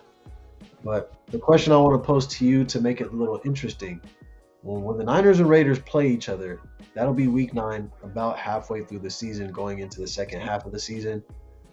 Do you think Spytek will be the GM longer with the Raiders, or do you think John Lynch, with all the with Brandon Ayuk and everything that's been happening with draft picks have been, do you think John Lynch will stay with the Niners longer? Who do you feel like is the first one to drop if there was to be somebody that's let go? I think John Lynch would be the first one to go, and I'm going to put some positivity for the Raiders. I like what John Spytek has done so far. There's certain things that I got to see play out. Listen, I want to see more production out of the, some of these draft class that first year. We're still trying to wait and see with that. I mean, Genty, we kind of know what we got in Genty, good player, but he did take a running back, number 6. Then you got some of the picks from that draft. We're trying to see if we can get some contribution from Miss early. So it's only like 3. You got to wait 3 years until you can fully evaluate a draft class. Absolutely. And then he has this other.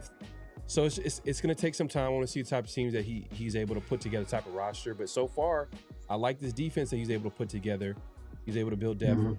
I can see the vision next offseason. You can see how like this roster can start to fill out, especially if he has another good offseason. But I think Spytek, I think he's locked in with Brady. That's Brady's guy. I like how he just He's still so early in the process too. So I think like the reason why I asked that question is because John Lynch has been so established and productive, but for all that productivity, you have 2 teams in your division with GMs that are lapping you.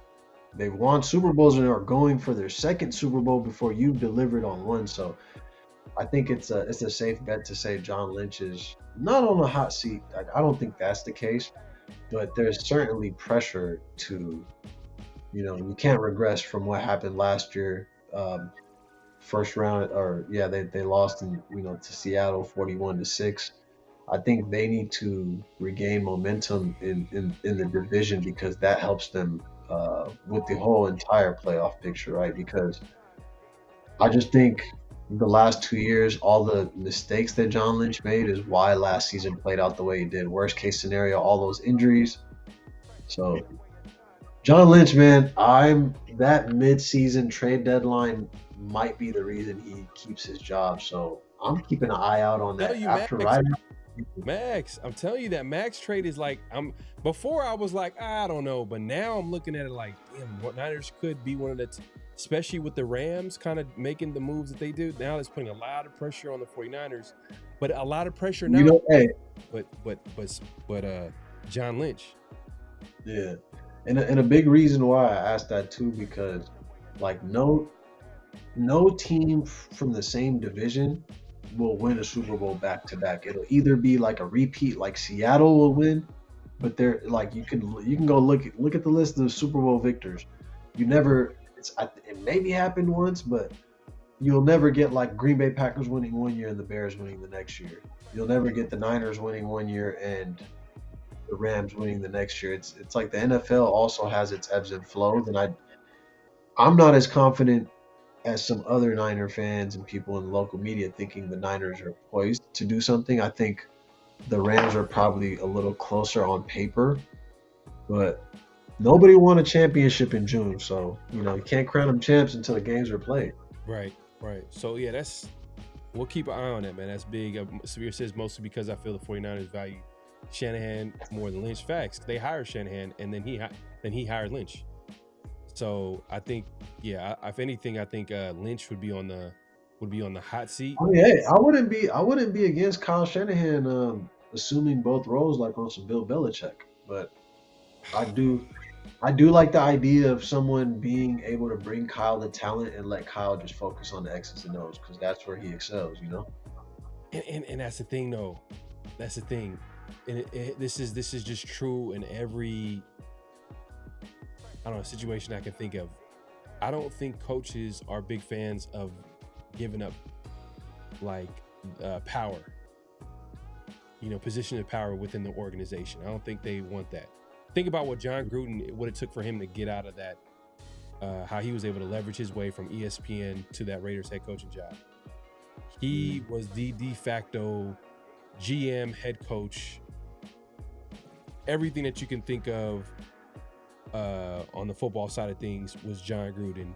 That's how he was able to just, get rid of McKenzie at the time, who was a GM, get Mike Mayock, who was ESPN, it was NFL Network's draft guy, who's never had a GM job or anything like that. But he just wanted someone in the building so he can do his dirty work. Like he aligned with them, and yes, man. You know what I mean? So I'm not saying John Lynch is 100% that, but like we got to think about it. He's never held any type of executive position within an organization. So he went straight from former player to GM like that. And not to take anything away from him because he probably knows as much, he way more game than the average person. But it's a kind of and then you think about it, it's not like he was hired and they hired Kyle Shanahan. Kyle Shanahan came first, so you kind of understood the writings on the wall. But if they can, hey, something that you're saying though, like because when I talked to a former NFL player, former Niners linebacker Jamie Winborn, he played with John Lynch in Denver. Shout out to that interview, bro. Hey, man, great interview. Man. That interview, man. I'm still gonna be releasing them because there's a lot he talked about in his whole career. No, I seen the clips. I seen the clips that you posted on IG, man. That's dope, man. Yeah, so he, like before we really got on live, like I was kind of like picking his brain, like how do you feel about John Lynch as a GM and like what was he like? Like he's like, yeah, I played with him in Denver. And essentially, like he said, John Lynch is one of the best people at reading people. And I think that's who Brandon Ayuk got an issue with. And, like the best case scenario for everything that's happened for John Lynch, it could, because a lot of times perception is not reality, right? We're on the outside looking in. We could think there's a fire going on inside the San Francisco 49ers building. And internally, they're in lockstep and they've been executing, adding players every year. And one thing I can say, I ask NFL fans this question anytime I meet them. Would you rather have your team win a Super Bowl and then have them be bad for like 15 years? Or would you like to have a perennial contender that's always going to be second round playoffs or similar to what the Niners production has been? Because for me, I understand how rare it is to win a Super Bowl. You have 1 in 32 chance to do that. But to have a successful franchise that's contending every year, especially with how Brock Purdy is developed as a quarterback, it's a good time for John Lynch to just sit back and see if the foundation he's built will be able to, stand the test of time. And I do lean both Spytek and Lynch still having their jobs, but I think the Niners will essentially give Kyle Shanahan the longer contract, and John Lynch will probably be, if Kyle Shanahan gets like another 3-4 year extension, John Lynch will probably have a 2-year extension, something like that, or 3 years, and they'll just have them prorating. But I'm not against a new guy in the building, but I don't like quitting until the system doesn't work, if that makes sense. And the Niners haven't shown signs of the system not working. But okay, let me ask you this. Who's great at what they do? Shanahan is a great coach, right? Oh, yeah, of course, for sure, yeah. Great coach. Is Lynch a great GM? I'll be honest, man. Fred Warner, George Kittle, for every blunder that he has in the first round, I would say he's a great GM because he gets valued every trade deadline and he makes sure that the team's competitive. But I think, and in all fairness, this is like Grant Cohn's biggest criticism. It's like the Niners should be moving how the Rams move. Be a little bit more aggressive, or else you're always going to just be that team that gets better around the margins, but you don't do anything to take your team to that next level, right? In the NBA, sometimes you need a Mark Jackson to step aside and let Steve Kerr come in and take it to where it needs to go. And maybe that in the GM realm, right? Because I think Kyle Shanahan he's going to get one. It's a matter of time. Yeah. He needs help. We'll see, man. Hey, man, shout out to my guy right away, man. I just want to shout out, rest in peace, Robert Pena. He was an avid supporter of the show, avid supporter of Raider Nation content all over, big-time Raider fan. Found out over the weekend, that he passed away. So, prayers to his family, condolences to his family. But, yeah, man, RIP, rest in peace, Robert Pena, man. That was the surprising news that we heard recently over the weekend. But yeah, man, if you haven't already, make sure to click in, hit that like button, hit that subscribe, hit that notification bell. We appreciate everybody coming through. Let's move it along, man. We go into notable quotables. This is where we play a quote. You guys, we all react to it, and we have a conversation about it. So this quote is from GM John Spytek. He was asked about, possibly going a different direction in the draft. Then, early on, he could have probably, especially when they grabbed the safety, a lot of people were thinking maybe he could have went with a top defensive tackle on the board, or maybe going with a wide receiver early on in the draft. Like, they kind of went a different direction that people didn't expect. Give me just a second, man. No worries, man.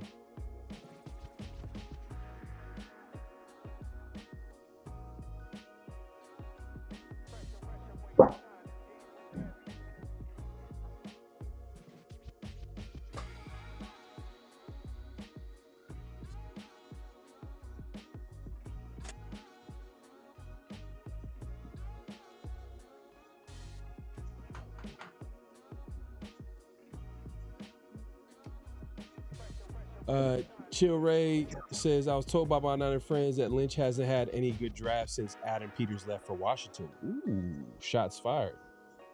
You know what I mean? No, I wouldn't even agree with that.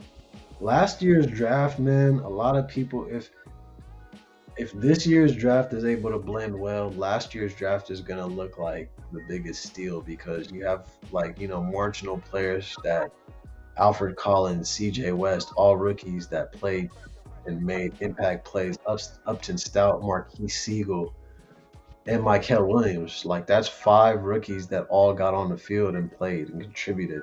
So, I don't know, man. I think the whole thing with John Lynch is it's the fact that you haven't won the Super Bowl yet. And that's really all it's going to come down to.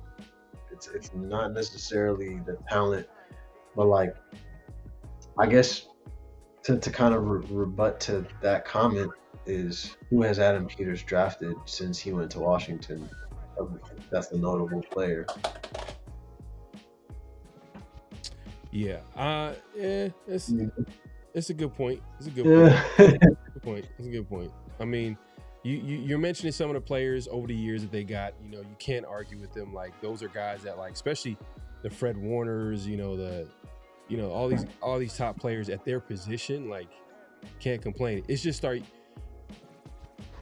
it's tough when the team gets hurt and they're down to like their third, fourth string. But then you can argue like, well, hey, look, that's why the good teams got a lot of good depth, right? But to your point, though, you were making a point about like kind of like what the Rams are doing. It seems like they kind of I don't want to say reinvent themselves, but they just find a way to continue and win and extend their window. Like even after players are retiring and the cap goes up and they are trading away top draft picks, they find a way just to stay competitive, stay aggressive. Yeah, but Les Snead, man, that's come on. Like he's like a top 3 GM in the NFL, if we're being honest. Yeah. You got Les Snead. Yeah, Howie Roseman. I like the guy from the Bucks. Forgetting his name. That's actually where Jason Licht, I think. Yeah, that's where John Spytek came from. That was his understudy. He was the assistant GM over there before he came to the Raiders. So y'all affiliated. I see you. We're just hoping for the best over here. That's all we're hoping, man. That's all. No doubt, bro. That's the same thing Washington fans did. Like, Peters used to work with John Lynch. He's gonna bring that over here. In that first year, they went to the NFC, so they was probably feeling themselves, bro. So crazy. No, facts. But yeah, like I said, Spytek, in a way, kind of spoke to the critics of why he went the direction he went with the draft class, and this is how he felt.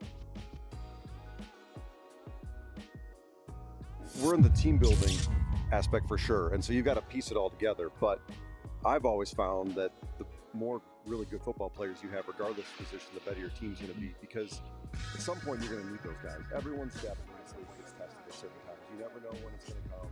You don't know if it's going to be training camp, week 2, week 17, it comes. I got a chance to spend some time with the great Ron Wolf when I was in Cleveland, and he would come because he was tight with Coach Holman, so he would come every year. We got a chance to sit there and ask him questions, and I walked by his picture in the hall every day upstairs too. And he said, he was telling us, just take good football players. Don't force guys up the board. Don't force positions of need, because eventually you're going to need the better football player, and you're going to want the better football player. And if you force a guy, a round or two too early, then they're going to walk in the building and you're going to go, well, we took them too early because we needed them, versus just taking a good football player. And so that was John Spytek's take on how he deals with the draft. He doesn't necessarily try to force the pick by going over for a need, because I know a lot of people kind of like a lot of Raider fans, or some Raider fans were unhappy that the Raiders didn't go and get like a big need position, like maybe the Ohio State nose tackle that they could have grabbed, because they were thinking, the Raiders are going to a 3. McDonald, right? Yeah, Caden McDonald. They could have went that direction, but the Raiders opted to trade down to get some more value, and then they obviously get their guy that they targeted, which was Treydon Stukes. And then there's the pass rusher they took in the 3rd round. You look at some of the receivers that were on the board still, and some receivers that were on the board in the 2nd round too as well, with Treydon on the board. But the Raiders went a different direction. So in his mind, he feels like he's stacking talent, guys that, like, to be honest with you, were still needs on the football team. Now you could argue Crawford. That's an argument. Like, I was surprised by the pick. You know what I mean? There's some draft guys that I respect that are kind of high on Crawford, but you can see the talent there, but it's still like, man, like they could have went receiver there. They could have went there, but if you grab a receiver in the 3rd round, is he a number 1? No. Can he be a starting caliber player? Possibly. Good chance he's going to be like a number 2. And to be honest, that line of thinking though with Spytek, it just made me think about, because a lot of the Bay Area's reaction to the 49ers draft, I feel, and this is where I think for the first time I noticed a fracture, where it almost seemed like Kyle Shanahan was trying to explain John Lynch's selections. Yeah. If that's how their organization is ran, I don't want to assume that, but I would like to believe the GM calls the shots in that building. But a big thing that they say is they like to build on consensus. So it sounds like Spytek is also like, he knows he has the final say, but he's not like it's a bad thing to have experts around you and not utilize their knowledge, right? So I think it just reflects like the work, like you said, he came out of Tampa Bay, and that's just how things work over there, right? Is we draft for obviously for our needs, but sometimes there'll be availability for a player that might not be there later on, but could serve greater value in terms of positional depth. So there's a lot of wisdom behind how he's moving, and like you said, if he's in lockstep with Tom Brady, that could mean they're trying to establish their character guys first before getting the real talent that maybe propels them, to winning division and etc. So Yeah, and I think he was quoted earlier in the offseason talking about like, how this offseason is second offseason. He's got people in the building that he knows, people that like, because when a GM comes in that first year, he's still working with guys from the previous, scouting department. So it's not like he comes in and that whole scouting department, everybody in that, football side of things is his guys. It takes about like another year, like going into their second year, to get everybody in the building that that he wants. So he was able to get those guys in the building, and I'm sure he feels a lot more comfortable letting them do their job, because last year it felt like some people were saying that there was someone saying that that Spytek went a little bit rogue in the draft, where he kind of just did his own thing, and then this year he kind of like leaned on the people around him. But I'm sure that came with trust, just knowing who he had, like he got from like there's some people from the Eagles building who Spytek was able to. That's part of his background. He was in that building as well at some point. So I think Spytek, we'll see how it shakes out with him, but what he said makes sense, man. Like the Raiders need talent. It's not like we need specific needs. We needed needs everywhere. So it's just gonna take time, and we're gonna. I mean, look, when you're at the bottom of the division, the same way the Niners were when Kyle Shanahan came in, the only way to go is up.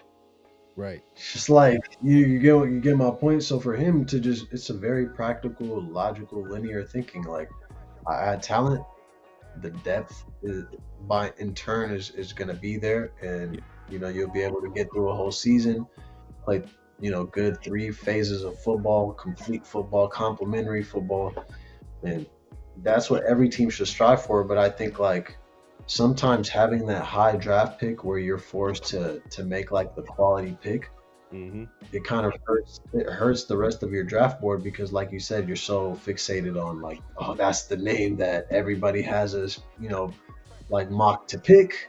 So like, yeah, it is a little bit of give and take in terms of trust my instincts, but I have a team of people here also doing the same research as me, and if everybody's like got a similar goal, then I think the players you draft also fall in line with that vision. So Chill Ray says, to be honest, still not sold on Spytek, but he has a long leash because of his relationship with Tom Brady. Facts.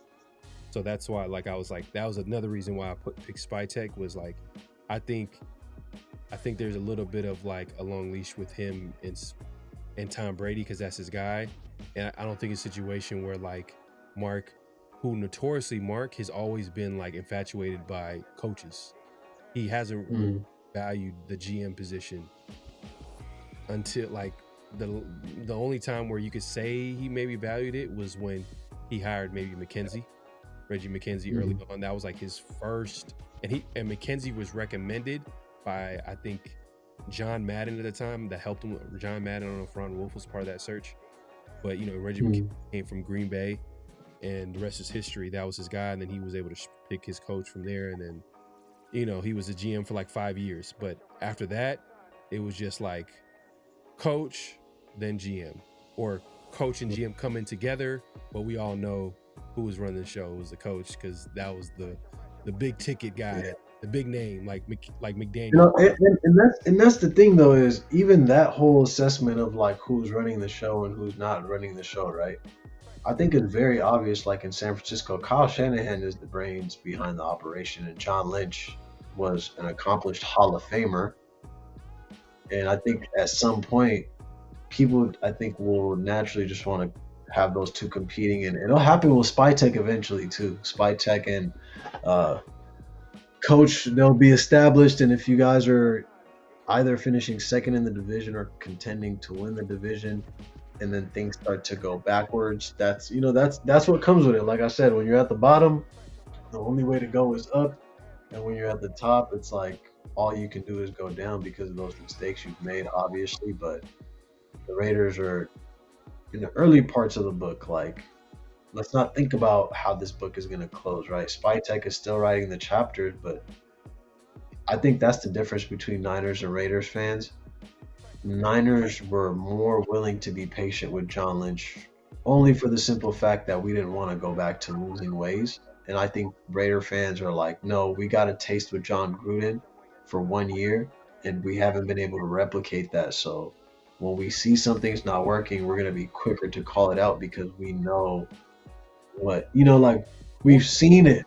I think fans are going to be quicker to let's get rid of a guy, period. But the problem is that that's the fans' view of things. It's very short-sighted because they're going to think about what's happening game by game. You know what I mean? A coach's view is going to be game by game. Players' view is going to be game by game. A GM's view is going to be like a few seasons down the road. Like they're looking ahead, right? The problem was that, Mark Davis is a fan. He's the owner of the football team, but he's also a fan. So when things go left, he's not going to be patient enough to see it through.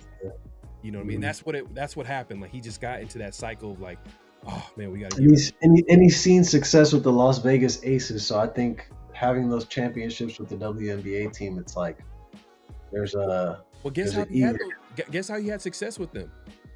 Being hands off, by hiring the right people and just backing up. And to be fair, he's always kind of made adjustments and tried to correct some of his mistakes. And up until now, this is like the most like, oh, okay, he's hands off. Like, he brought in Tom Brady, not in an executive role, which is interesting. He gave him a piece of the team, which, is kind of interesting, but I guess very interesting. Yeah. But that was his way of like being hands off. Like, Tom, you are going to be like overseeing the football side. And then Tom, obviously he brought in his guy in Spytek, and the rest is history. Like, but we'll see how it works out for the Raiders. But let's move. Hey, last but not least, man, I know we got to get out of here, but we got what's real, what's not. This is where we say statement. Y'all react to it and let us know if it's real or it's not, as well as us. And I just thought about this one because I at first I felt like we've had this as a what's real, what's not statement. It was about the Raiders rushing the football, but I'm gonna still keep up with the theme. And I'm going to say the Raiders will be better at rushing the football as a team than the 49ers this season. The Las Vegas Raiders will be a better running football team than the San Francisco 49ers this season. Is that real or is it not? Is that real or is it not? Oh man, that's controversial. That is controversial because that's pretty much the Niners' MO. That's like their identity is running the football. Like they'll run the football with anybody. Like they don't even have to have a big name back there. It's kind of like, I guess it goes to Shanahan's, background. If you know anything about the Shanahans, like they've been like from his father to him, like they've been notorious to put running backs that like don't have the biggest names, but they've been successful behind that like zone scheme. And you know why that happens though, bro? Is because at the end of the day, and this is where you got to give John Lynch his credit, right?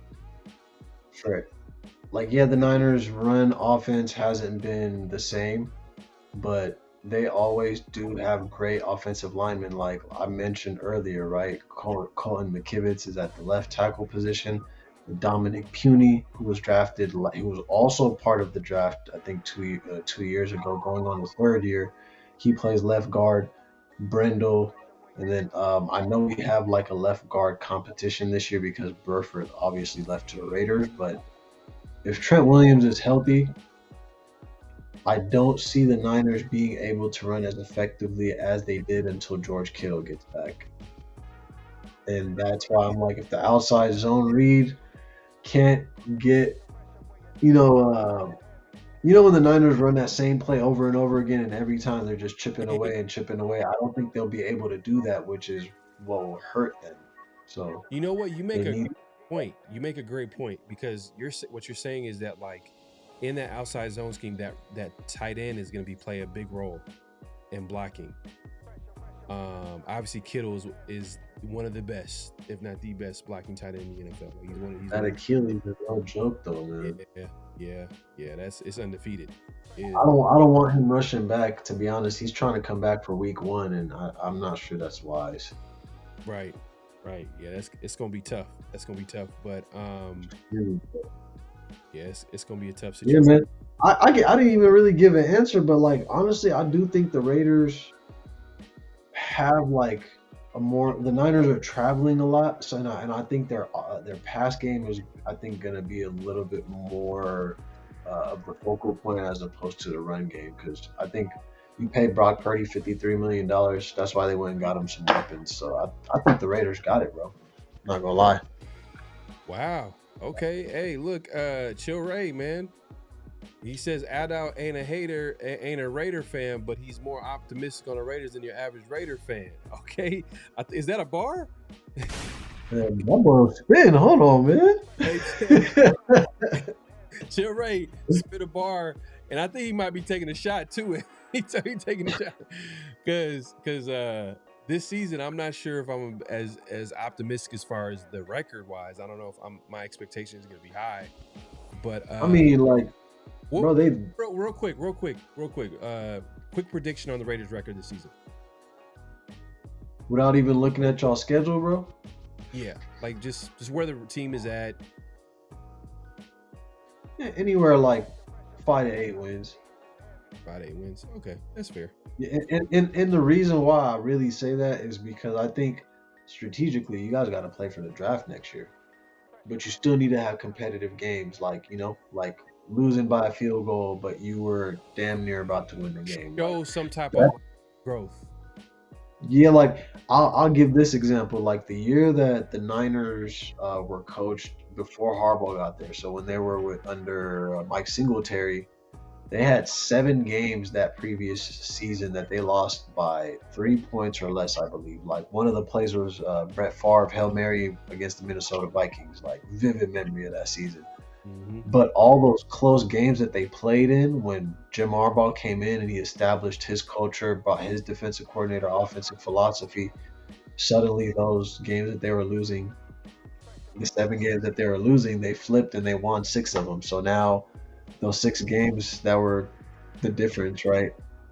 They're now going to 3 NFC championships in a row. So your fortunes can change really quickly, especially if you have one, like a culture, but then you got to have the horses to run the race too.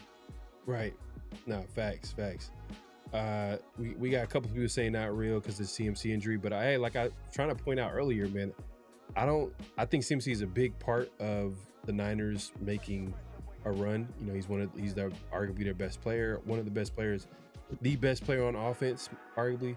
And keep an eye out for Kalen Black too. They drafted him in the 3rd round, and I think Kalen Black, he's most likely there to help on the pass protection, and also just Christian McCaffrey turned 30 yesterday or 2 days ago. So it's like, that age-old criticism, like once quarterbacks get on the other side of 30, it can happen at any time. Father Time can catch up.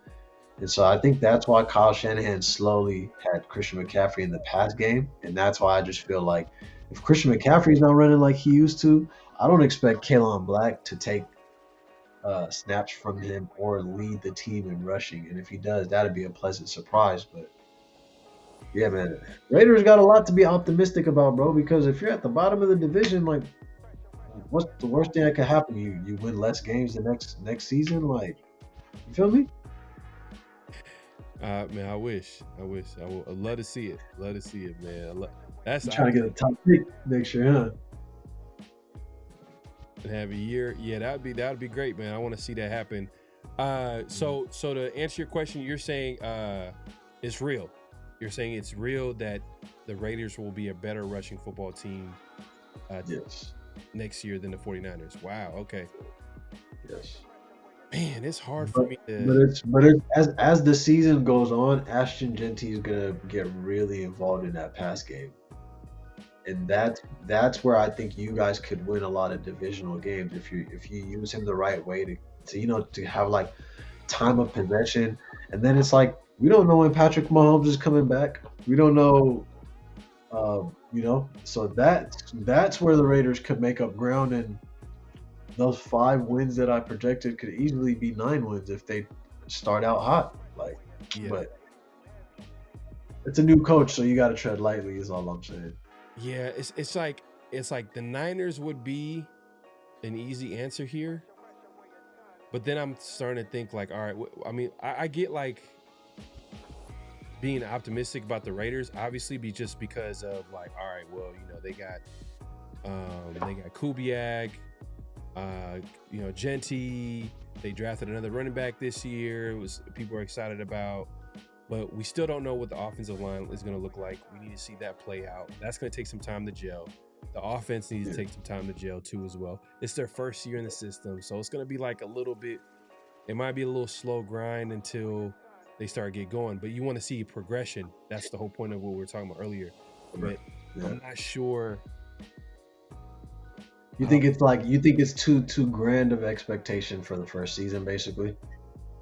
For right now, because there's a lot of moving parts. We still need to. There's nothing established. There's nothing. You still need to see what the line looks like first. Yeah, there's nothing established. With the 49ers, it's established. CMC, that offensive line led by Trent Williams. Shanahan as a head coach calling plays. He's done this. And hey, man, last season too, man, Trent Williams missed some time and the Niners didn't. And obviously, I'm not saying this in any way to disrespect the future first ballot Hall of Famer, but like the Niners do have like a contingency plan and have the depth if Trent Williams and he's getting up there in age. You got to miss a game or two, and that's what I mean. Like you mentioned that earlier, your line is going through battles at various positions, and that could bode well towards the season if an unexpected, unforeseen injury happens to hit the team, or opportunities just arise from bad play from the guy above you. So the depth chart also is where I think the confidence is built. That's when like we're going to war and we got layers. Like I can get tired and get out the game, and I know the guy behind me is gonna bring the same energy. Yeah. Well, shout out to Dylan Lobby. I think he was listed as like one of the guys that had like a standout day, which he's a bubble guy. He's a guy that's gonna have to find a way to hang on. Special teams guy, so I'm sure he's gonna fight and claw to stay on the roster. Especially with Raiders drafting a running back in the 4th round, I think everybody kind of written him off and like, oh well, you know what? Hey, look. There's no way that he's going to be the backup to Genty. They need to, get someone else in there. They obviously drafted Mike, so we'll see how that shakes out. But yeah, man. Hey, man, this has been a great show, great conversation. We appreciate everybody coming through. Real talk.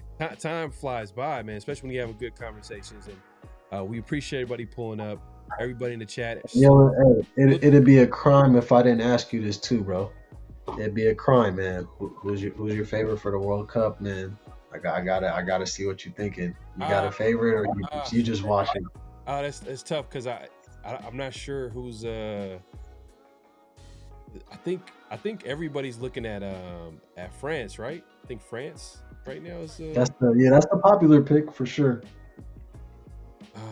You know me, bro. This is the African team unofficially. I'm going Brazil, but that's just how I feel, bro. Like growing up as a kid, our nation didn't have a team, so it's like that's the team with the people that look like me, but then they also play with a flair and a style. And I think the NFL, just like when the Knicks are good in an NBA Finals, it's good for the NBA.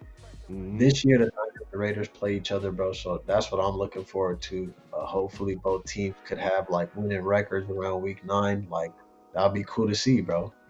But Yeah. if not, Brazil gonna keep us entertained out here, man. But You think Ronaldo, they have a Messi, shot this year? I wouldn't have You it. think they have a shot? Who? Brazil? They do, bro. But you know me, man. Like I like we talked about the deep dive on the stats earlier. A World Cup team that doesn't have a manager from their country usually doesn't win, and Brazil doesn't have a Brazilian manager right now. So it's one of those things. I'm like, do I go against? I watched like a 'Cause movie. it's literally every time a team wins, the coach is from the same country of the World Cup winning team. That's crazy because why is Brazil always? There's always something behind the scenes, man. Like, because I was watching a movie about Pele the other day, and it was on Netflix, and it was about their I think their third championship, their third World Series, and then I think it was Mexico. That's where the World Cup was at. It was in Mexico. Yeah. You seen it where he was like dribbling the mango and everything? You see that Pele movie, or was it the other one? I think he got 2. This one was kind of this one's kind of generic. I don't know. Like I was watching it, I was giving it a chance on Netflix or whatever, but I was like learning about what was going on around that time, and there were some politics issues going in the country, going on in Brazil. There was initially it was a coach that the players gravitated towards. He was really tough on them, let them be them, but he was very controversial and political, and then they kicked him out, and they replaced him with some other guy that was more of like fitting to the culture and like all that. Yeah, man. And I was just seeing how that was playing out. So it's like kind of weird to hear you say, like, it's kind of crazy for you to say that, like, oh man, they don't even have like a manager, they don't have a coach. Like I'm like, damn, that's crazy. I mean, the thing is, their manager, bro, he's elite, Carlo Ancelotti. Like, but it's like he's Italian. But he coached in Spain. He did all that, My guy Adal Usman, man, NFL, man. You saying I look like Severe, bro? I gotta put on a hat the next time I pull up, bro, and just play it off, huh? For sure, man. For sure. Just put on a Raider hat, man. It's like Severe. That's what Severe taking the day off. Now we gonna get Adal back here, man. We gotta get you on here soon, man. Always have good conversations, real thorough. Knows his ball, knows his team, knows the game, man. So like definitely tap in with my guy Adal Usman NFL all over social media, including YouTube. Obviously 49. I know we got fans from all over sometimes coming in through. They like just tapping in on an overall good football conversation. So 49th and 6 is where you can find them on IG as well. Is there anywhere else they can find you? Yeah, man. Under a link tree, bro, you'll be able to see like developing, like I told you, a Substack. So I'll be writing articles, just kind of covering the season going forward. So just be on the lookout. Like everything kind of funnels from the Instagram to the YouTube back and forth, and like things are in development right now. And like I always say, man, the 50-50 show. Just the way you carry yourself, bro, the way you handle business, and anybody that watched us and kind of gave us feedback or help the conversation move forward, like greatly appreciate it, because I learned something, and it looks like that Niners Raiders energy gonna be at an all-time high week 9, bro. Can't wait. Yes, sir. Hey, look. So like I said, man, hey, we're gonna tap in with you again, man. We're gonna have you on here soon, man. So hopefully. Anytime, bro. You know where to find me, man. Obviously, the Niners, the first time in I don't know how many years they played the Raiders in preseason. I know it's a preseason game, but they canceled the game a few years back because there was so many fights going on. So they brought it back. And I believe the game is in the Bay Area, but during the season, is it also going to be in the Bay Area? The preseason, I want to say the preseason is going to be in Las Vegas. I don't know if we're doing joint practice. I don't know if the Niners are doing joint practice with the Raiders, but okay. Because the last time we played the Raiders in Vegas was the year 2023, the year that we lost to Kansas City Chiefs in the Super Bowl. So like that was a good game, man. Raiders were up 10 going into the fourth. So hopefully you get another close nail biter like that, because I love when, bro. I've been to 2 games that have went to overtime. So hopefully that'll happen when the Niners and Raiders play this time too. So at Santa Clara, Yeah, what do you think of the stadium over there? I haven't been to it yet. I like the night games. To be honest, I like the night games a lot. It's just especially when it's like Sunday night, Monday night, they got a lot of stuff going on in the arena. Like when I went, I think like NSYNC was there or something like that. So it was just funny. Like the whole crowd was getting lit. Other times they got E40 performing, whatever. Like just the local act and then whoever's in the building. But Yeah. I'd always say because a daytime game like a 1:15, 1:25 start time, you got to just make sure you're not sitting in the sun. Oh, hey, you know what? We for sure, if it's out here, I probably guaranteed I'm gonna try to see if I can get up there. I'm gonna get up the Niner game. Yeah, bro. I kind of was assuming that was already gonna be a play. So hopefully, man, we can engage with the fans out there too and just talk our talk, have a good time, bro. And then hopefully it's a crazy game, man. No, for sure. I'm gonna pull up to that game. That's gonna be crazy. That's gonna be reminiscent of the old Bay Area rivalry. I know a lot of fans probably haven't seen that in a long time, especially the Raiders being in the Bay Area. I don't even know when it's been a minute since the Raiders played in the Bay Area, their old home in the Bay. Yeah. So they pull up for preseason, but it ain't the same, bro. It's not the same. You said it's not the same? It's not the same. Like when there's something on the line during that matchup, even if like let's say the Niners are really bad and the Raiders are really good, or vice versa, you still want to win that game. You still want to be able to say I got bragging rights over that squad, So Chill Ray that's just how. Says I heard Levi's Stadium has sunlight issues. Is that true? Yeah, I would. If I was you, I wouldn't want to sit on the Raiders side because the sun's hitting you pretty much the entire game. Damn, it's like that. It is, but that's standard practice in a lot of stadiums. You just don't really think of it. Like a lot of traveling teams will always be sitting in the sun. So yeah, that's another thing the NFL, bro. Come on, man. Try to get a competitive advantage. You know what I mean? Yeah, anything to just get that little extra, oomph. Yeah. You know what? I hope that if the Raiders can be competitive this year. To me, like I said, I want to see a little bit of growth from the team, see the young players develop, see the second years take the next step. Some of the new system kind of taking an effect on the players where they can they start getting better as the season goes along. And by the time the Raiders play the 49ers, hopefully it'll be a real good game and the Raiders, good execution and all that. You guys have identity established. That's real, bro. Raiders win 35-0. That'd be chill out. Niners win 49-0. That's what you meant to say. Hey man, we appreciate everybody coming through. Hey, we're gonna be. Hopefully, we'll be back here later this week. Round the Shield. Definitely tap in this Thursday. Hopefully, we might have Severe back too as well. So make sure to hit your notification bell to be notified when we go live. If not, obviously next week. Severe too. Yes, shout out to Severe. And and if not, hey, we'll always be here every Tuesday, 50-50 show. Appreciate once again my guy, special guest host, Adal Osman, man. NFL. Definitely check him out all over social media. And yeah, man, we appreciate everybody coming through and supporting the show. Any last thoughts before we head out? Ada? Man, I always like to anybody watching out there, man. The state of the world, state of the economy. If you're going through something, man, just keep stacking good days. And anybody that have fun with us, if we're able to entertain you, just know we're all going through this walk of life, and any support, obviously, it's free, and you gave it to us, but you guys put a battery pack on us, and we want to serve you. So just do your best to be your best version every day, man. That's all I got.